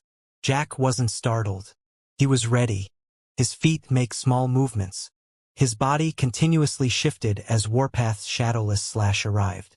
Warpath was frustrated. None of his lightning-quick slashes managed to touch Jack. Jack didn't even escape out of his scope. Jack remained within his slashing range, making only a small movement to dodge each slash without wasting much energy. Jack could see Warpath's sword technique had improved much since the last time they crossed swords. But unfortunately for Warpath, so was his. Jack finally moved his hands. His swords met with Warpath's swords. But instead of producing an impact, Jack's swords followed Warpath's swords' movements and let them flow, before coiling around them and accelerating the swords' movements. He then added force, forcefully redirecting Warpath's swords in different directions. This maneuver made Warpath lose balance. When Warpath regained his balance, he found Jack's 2 swords were crossed in front of his neck. The fight was over. Jack stored his weapons. Warpath just stood there in silence. Is that flowing sword style taught by Doman? Warpath finally asked. It is, Jack answered. Your feet movement technique as well? Jack nodded and said, Just so you know, Doman is my grandfather. A glint of surprise in Warpath's eyes. But even if he knows that your target is to defeat me, he will still teach you martial arts as long as you show enough martial talents, Jack said before quickly adding. And also as long as he doesn't consider you an evil person who uses martial arts to hurt others. Humph. What makes you think I'm not such a person? Warpath harumphed. You might be an asshole in the past, but you've changed, Jack said. Otherwise, these 4 won't have followed you. Warpath glanced at his 4 companions who were looking back at him. He finally said to them, All right, let's join his guild. Yeah, Suckit yelled. We are now members of the number 1 guild in Themisphere. Dude. But don't expect me to follow your orders, Warpath said to Jack. I rarely give orders in the guild. Don't worry, there will be others who give you orders, Jack said and sent the 5 of them guild invitations. I can't say that I'm not surprised. Bowler came by and said, I kinda expect him to attack you when you stored your swords. His old self might have done that. But as I said, he has changed, Jack said. I'm not sure. I still can't get rid of his image that is cocky and selfish, Bowler said. You shouldn't label people like that. Everyone has a bit of everything inside themselves. We are complex human beings, not some one-dimensional novel characters. We cannot just label someone with good, bad, selfish, brave, or something like that.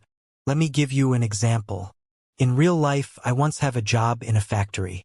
I have a boss who is very optimistic when it comes to the factory's ability to produce. Even if the factory is already over capacity and the order's lead time is too short, he was still optimistic that we can do it. So, in theory, we should call my boss an optimistic person, shouldn't we? I guess so, Bowler shrugged. Okay, now that same boss. When it comes to orders, he was the other way around. Even though our orders grew every single year for 4 years straight. But at the end of all those 4 years, he always expressed the same bloody concern. That the economy didn't look so good and the orders next year might be falling. Even when he had been proven wrong again and again, it never improved his confidence. He remained pessimistic about the orders for next year. So, is he an optimistic person or a pessimistic person? Bowler couldn't answer. Later, I learned that all those were simply his tactic to deal with the business. He chose to be optimistic about production to push his factory workers to chase a quota more than their actual capacity. He chose to be pessimistic about next year's orders to push his marketing people to chase after orders and don't let them be lenient with that year's success. Do you see? As complex human beings, we adapt. We choose to act based on situations. The evilest dictator, who orders the death of an entire village filled with women and children, can also be the sweetest father and husband when he spends time with his family. The noblest and most kind-hearted person can be hiding a vile secret under his closet. That's why sometimes you feel surprised or maybe even betrayed when someone you thought you know very well behaves unexpectedly. But this happens all the time in real life. When it happens in a make-believe story, the readers or viewers will start throwing critiques like the character is out of character, that the writer has made a mistake or some shit like that. The reality is, we can't label a real person like story characters. Most story characters are one-dimensional, so it is easy for the readers to understand and follow. But real people aren't like that. There are a lot of gray areas. Even me. I might be brave most of the time, but put me in certain situations and I can be a coward as well. Like the time when the world started turning. I had no idea what happened then. I was scared and did everything carefully. What is this? A life lesson? Warpath uttered. He and the others had accepted the guild invite. They were now officially members of Everlasting Heavenly Legends. We are not here to listen to that shit. If you guys want to continue discussing garbage, we will leave first. Our target is to be the first group to reach the 13th floor. If that's your target, then follow us. I already know where the boss room is, Jack said. Warpath gave Jack a cynical look. Responding to that look, Jack said to him, "You can continue wandering around this floor aimlessly if that's what you prefer. But if you want to fight the boss, follow me." Jack didn't wait for his answer. He gestured for Bowler and the others to move. They then ran away. Warpath and the four looked at one another before deciding to follow Jack's group. Warpath and the others who followed behind saw Jack travel through the corridors and make turns without any hesitation. They were still skeptical, but seeing this made them half believe that Jack truly knew the way through this maze. When they saw the big bullface carving on the wall ahead, they knew then that Jack was not bluffing. "How do you do this?" Warpath asked. Jack just grinned at him without answering, which pissed him off. "The limit is 10 people, right? Let us all enter together," Jack said and touched the carving. The others did the same, prompting the interface to ask them if they wanted to enter as a team. All 9 agreed and they were transported to the boss room. Since no one had yet conquered this 12th floor, the boss was certain to be a gold bull boss. The gold bull in front of them was bigger than the one Jack and the others had encountered before. This one was level 60 rare elite. "Everyone stays back. I alone am enough," Jack declared. Everyone complied except for one person. Jack looked to the side and saw Warpath advancing with his swords at the ready. "I said don't give me orders," Warpath said. "Suit yourself," Jack responded. He then lunged forward with charge and used Flame Strike. The Gold Bull boss was knocked away by the strike. Jack then called Thurass, who burst out of the ground where the boss landed, sending him high in the air. Jack used Ultimate Beast, turning Thurass into its sovereign mode. He also summoned his spirit weapon and at the same time cast tracing beams. The 30 beams hit the bull in succession. The beam's knockback effect kept the bull in the air. He was juggling the bull using his spell. Jack then grabbed his spirit weapon and threw it where the bull was, instructing it to activate its finishing mode at the same time. Jack then executed Lightning God Barrage while having Thurass shoot its Earth Core Bomb. He also used Gold Dragon Breath. The 4 elemental attacks hit the bull with synchronized timing, generating a massive explosion in the air. When the explosion ended, what was left of the bull were torrents of gold coins that rained upward and then disappeared before hitting the ceiling. A few items dropped to the ground. Warpath, who was standing below waiting for the bull to fall so he could land a hit, just stared up with mixed feelings. "Is that necessary?" Dasher came by and asked. "That wasn't very nice," Flower Rain added. "Hey, I did say I alone am enough, didn't I?" Jack defended himself. "You do realize you now have several big skills on cooldown, don't you?" Jet said. "Are we planning to stop here or are we going down further?" Umayuro, yes. I admit I'm a bit carried away. Hey Warpath. I'm sorry. Let's attack the next floor's boss together. Fuck you, Warpath replied. Manayuro, that wasn't very nice. You are the one who isn't nice first. Flower Rain defended Warpath. Yes, my fault. Come on. Let's play along nicely now. Oh, one thing to note, mana cores are mine. You can roll the other loot. I will be waiting on the next floor. Look alive, people. We will be the first to be on this 13th floor. Jack had swooped the mana cores dropped by the bulls. He made a quick inspect of the others. They were just a few rare-grade equipments. He unsummoned Thurass and jumped into the hole that had appeared on the ground. Bowler and the others looked at the loot and said, You people can take these equipments, we don't need it. But hurry up, okay? Or we will leave you. The three then jumped into the hole as well. Warpath's group looked at one another. These were Everlasting Heavenly Legends members? They didn't consider these rare-grade equipments as valuables. Warpath's equipment was the best among the five. His equipment was mostly rare grades. As for the four, they still had many parts which were uncommon grades. Though he saw a belt piece on the ground that could replace the one he wore that was still uncommon grade, he chose to forfeit. I don't need them, he said and jumped into the hole. He is too prideful, Flower Rain complained. They all knew about Warpath's equipment. Flower Rain picked that one piece Warpath had seen. I'll keep this for him. The others didn't object.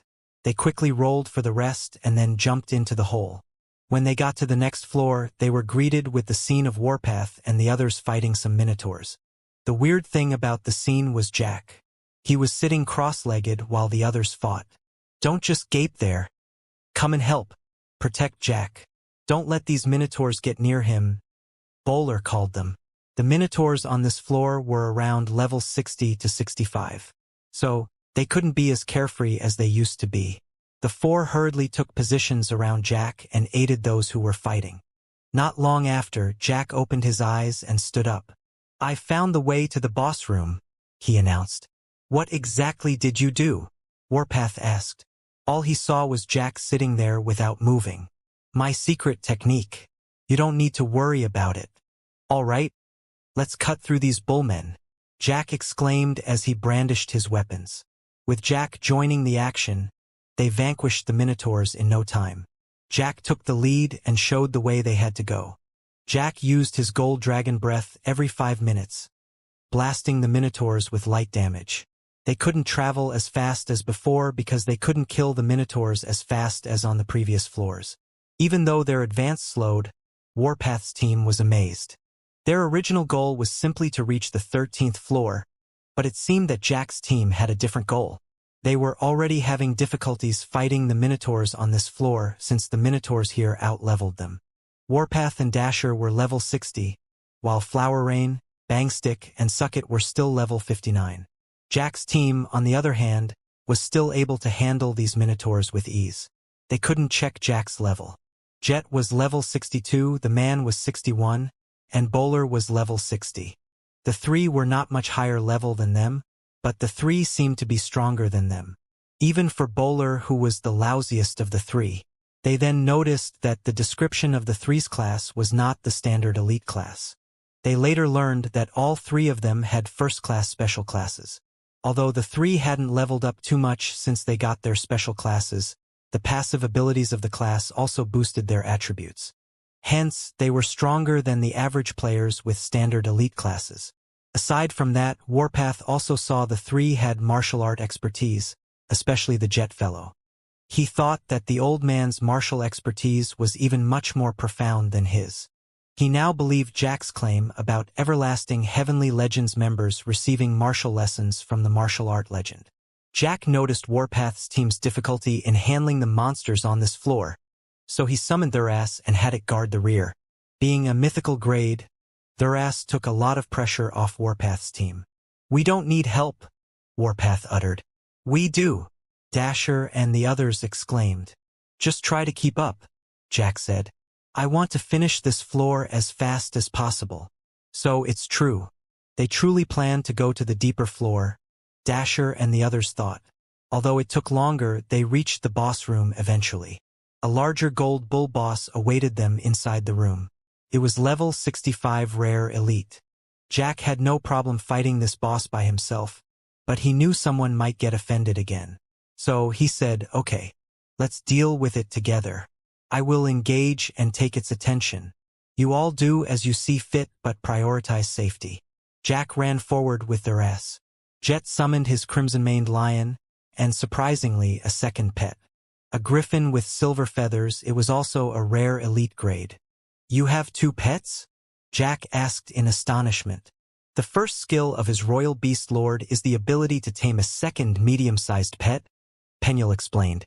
"Hee hee, aren't you jealous?" Jet said with a proud grin. "Penuel, can my beast command steal an ally's pet?" Jack asked. "Don't go wasting a skill just for pointless stuff," Penuel scolded. But Jack couldn't just let Jet gloat over him like this. So he used his beast monarch's first skill, Gigantify Pet. His Thurass increased to twice its normal size, making him a large-size monster, towering over Jet's two pets.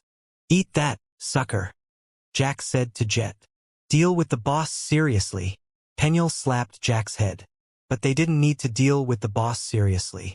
Even Thurass alone without the Gigantify Pet was already stronger than the boss. It was taken down in no time.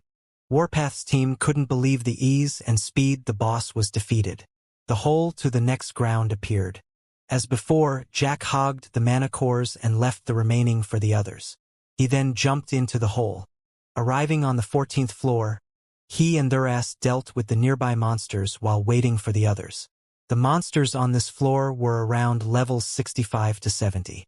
Most of them were special elites and some were rare elites. This place was more his leveling zone. He took out his king badge and thought about summoning his royal agents to share the EXP, but Penuel said to him, "You can't summon them. This place is cut off from the outside." "This means I also cannot summon Arlcard?" Jack asked. "You can't," Penuel confirmed. A pity, Jack thought. If he could summon Arlcard and his royal agents, he might even finish the next floor and go to the 16th floor. In the current situation, the boss on this floor might be the last one he could defeat. Meaning the 15th floor would be the lowest floor he could farm for EXP for now. The others showed up soon. They did like before. They secured the perimeter and dealt with monsters that came while Jack used his incorporeal state to check the layout of this floor. This time, Thurass and Jet's two pets also joined the security detail. After a few minutes, Jack stood up and they headed out. They took even longer to get to the boss room because the minotaurs on this floor were tougher. Warpath's team was basically useless except for Warpath, and he was also having difficulty. Only Jack and Jet could still fight the minotaurs with ease. When they entered the boss room, the gold bull boss was the size of a large monster. It was a level 70 mythical boss. "Now, do you feel stupid for having wasted your big skills earlier?" Penuel asked. "I still have many trump cards." Jack exclaimed and transformed into supreme dragon form. "Thuras, let's go. The others, stay back." This time, Jack was telling them to stay back out of concern. He used combination assault. He and Thuras joined and turned into a speeding meteor. The gold bull boss was charging at them. Its horned head collided with Jack and Thera's combination assault. Both sides were thrown back. Warpath refused to stay back, but he also didn't approach the boss blindly. He circled to the bull's back and waited for an opportunity. He looked to the opposite side and saw the man do the same. Jet and his two pets joined Jack in a direct clash. He was the only player who could match Jack in terms of survivability against this mythical grade. Bowler and Flower Rain supported them with their spells, while Dasher readied his shield to protect this rear group in case the boss came over. But he didn't think his shield would do any good if the boss truly came. Bangstick was a bard, so he was still useful even if he couldn't join the fight. He played music that enhanced everyone's stats. Suckit was a technocraft. He couldn't do anything himself, but he had a techno golem which he sent to give Jack a little aid. All the skills the gold bull bosses from previous floors had exhibited had always been close-ranged skills. Hence, those who stayed at the back were not worried. This time, the gold bull displayed a different skill. It stomped its feet to the ground and the ground rocked. The ground became water-like and created a tidal wave that rushed forward. The tidal wave knocked Jet's two pets and Suckit's techno golem aside. It then advanced to where the back row team was. This back row team immediately scattered. It's a good thing the tidal wave was not too fast, so everyone was already gone by the time it arrived. However, the gold bull had prepared a follow-up attack. His two horns shone as it charged forward. Jack was caught unprepared because he was too close and the bull's charge happened abruptly. He couldn't dodge, but he activated gold scale armor before the charge hit. A loud clang was heard and Jack was smashed to the side. He suffered damage, but he was not in danger. The ones in danger were Flower Rain and Dasher, who just escaped the tidal wave. After knocking Jack aside, the bull's charge continued and was currently heading for the two. Dasher used protection field, shield stance, an impenetrable wall, but he didn't think all those were enough to stop the raging bull heading toward them. "Thuras, supersonic mode!" Jack exclaimed.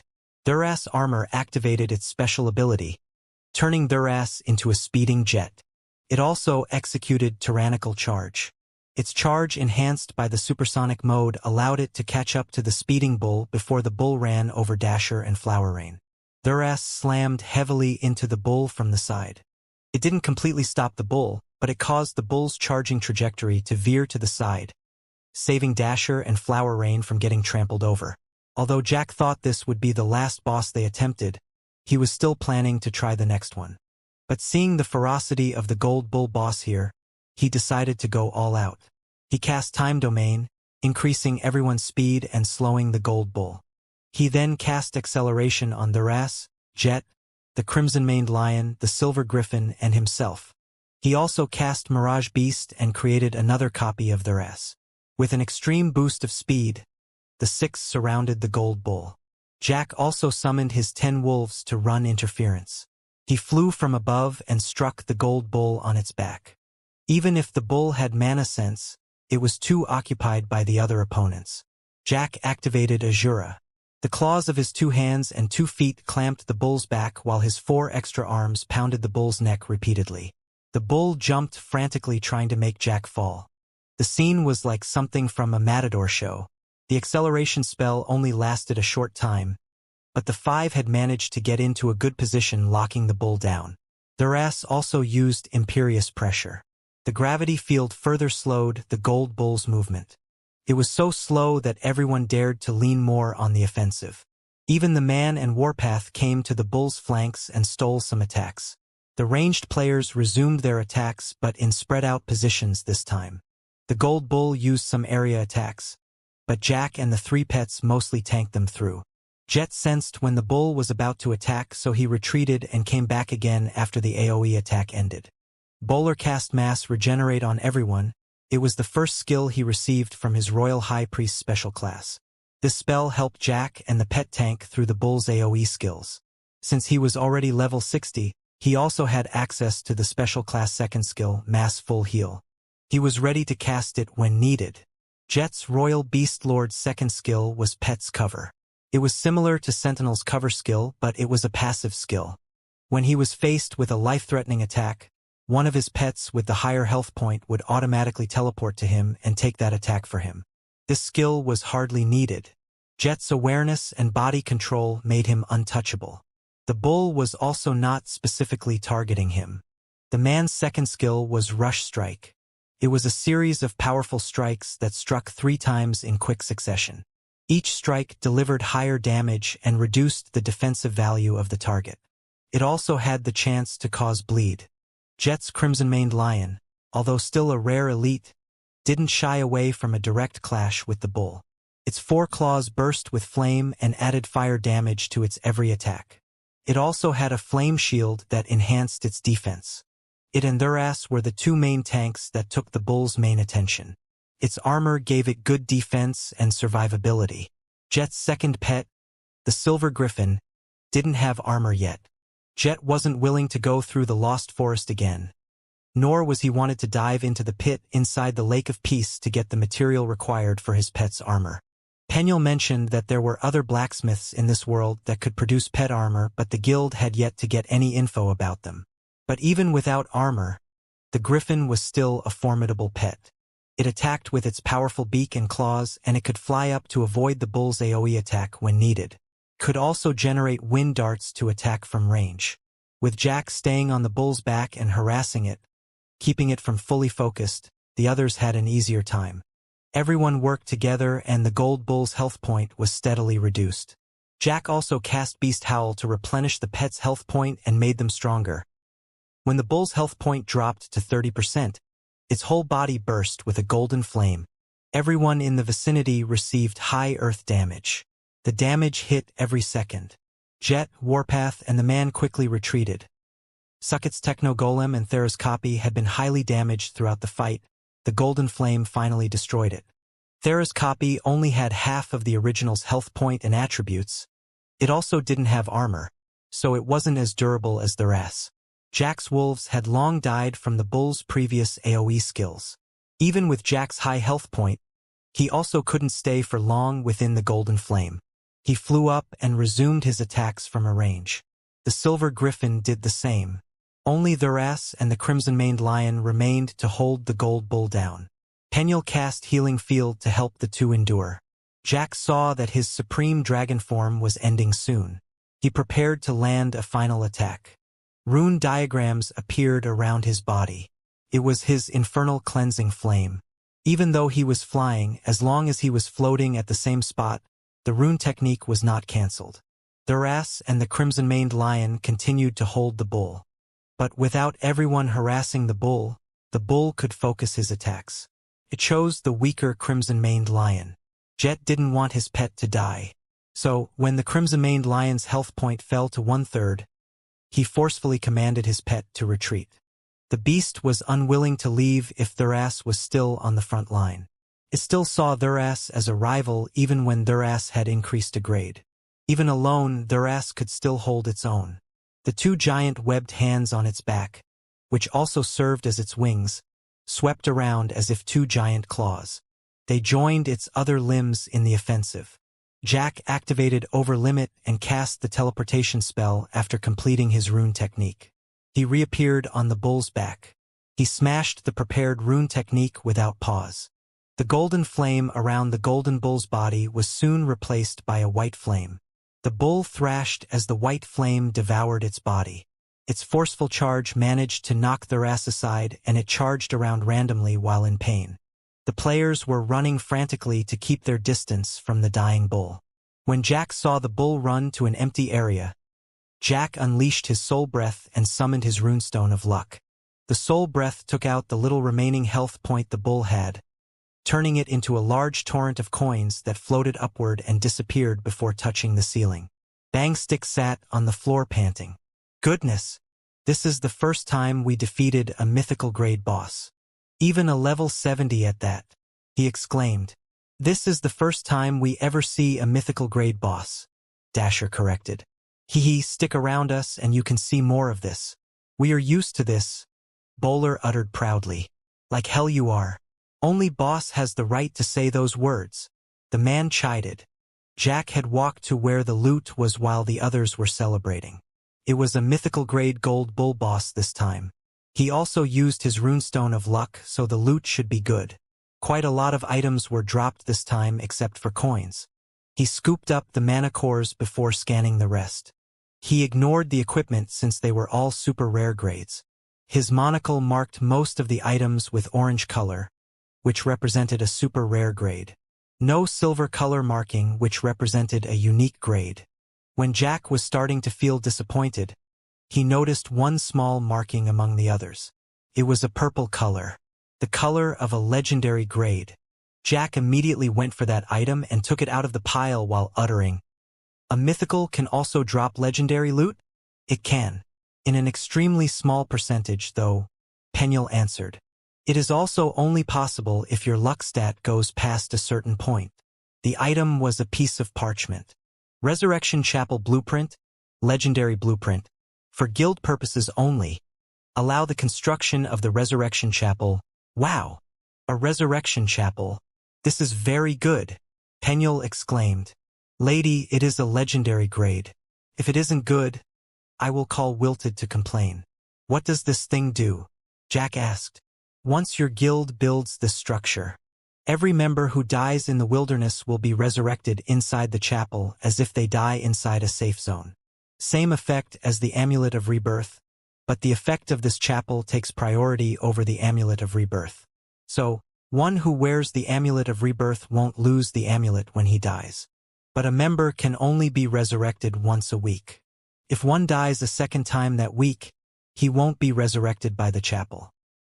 He has to wait 1 week before he is protected by the chapel again. At this stage, the average players have probably died many times that they can no longer afford to buy the Amulet of Rebirth.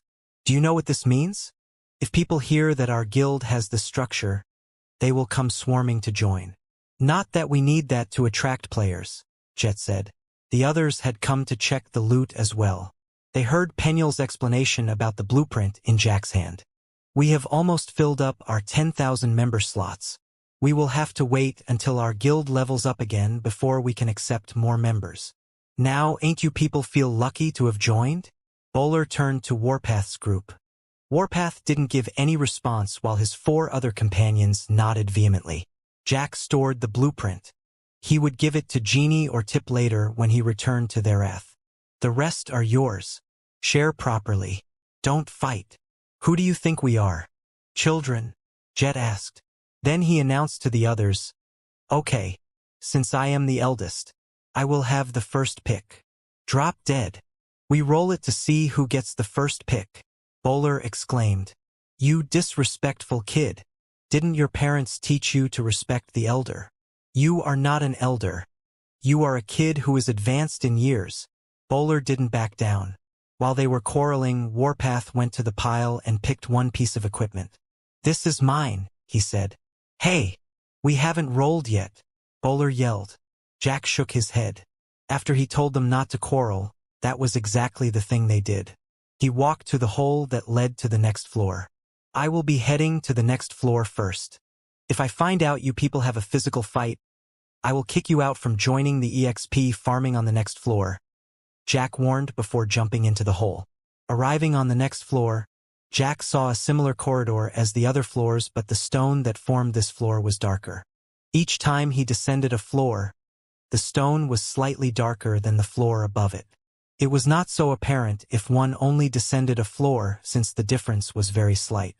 But if he compared the stone on this 15th floor to the stone on the first floor, it was like heaven and earth. At this pace, he figured the 20th floor would have completely black corridors. He won't be able to find out about it at his current level, though. Penuel said the monsters on the 20th floor had levels ranging from level 95 to 99. As for this 15th floor, the monsters were around level 70 to 75. The monsters here might be too strong for the others, but he could still cope with them as long as there was no mythical grade. While he waited for the others, a level 71 special elite minotaur appeared. Jack sent Therath to fight it while he continued waiting for the others just in case another minotaur came from the other side.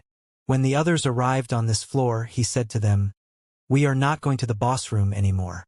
I don't think we can win anyway." The others nodded. They had even been planning to tell Jack that they won't join the boss fight if Jack insisted on trying to fight the boss on this floor. "So we are going to roam around this floor and farm EXP. Everyone stays close. Bowler heals Jet's lion and griffin to full health. Those two pets will watch the rear in case monsters came from the back. Thuras and I will be on the front engaging monsters directly. All of you just do support, send ranged attacks if you have. Don't try to act brave. Bangstick, play your music to give us a boost." "You got it, boss," Bangstick said. "All right, everyone. Time to farm us some EXP points," Jack exclaimed.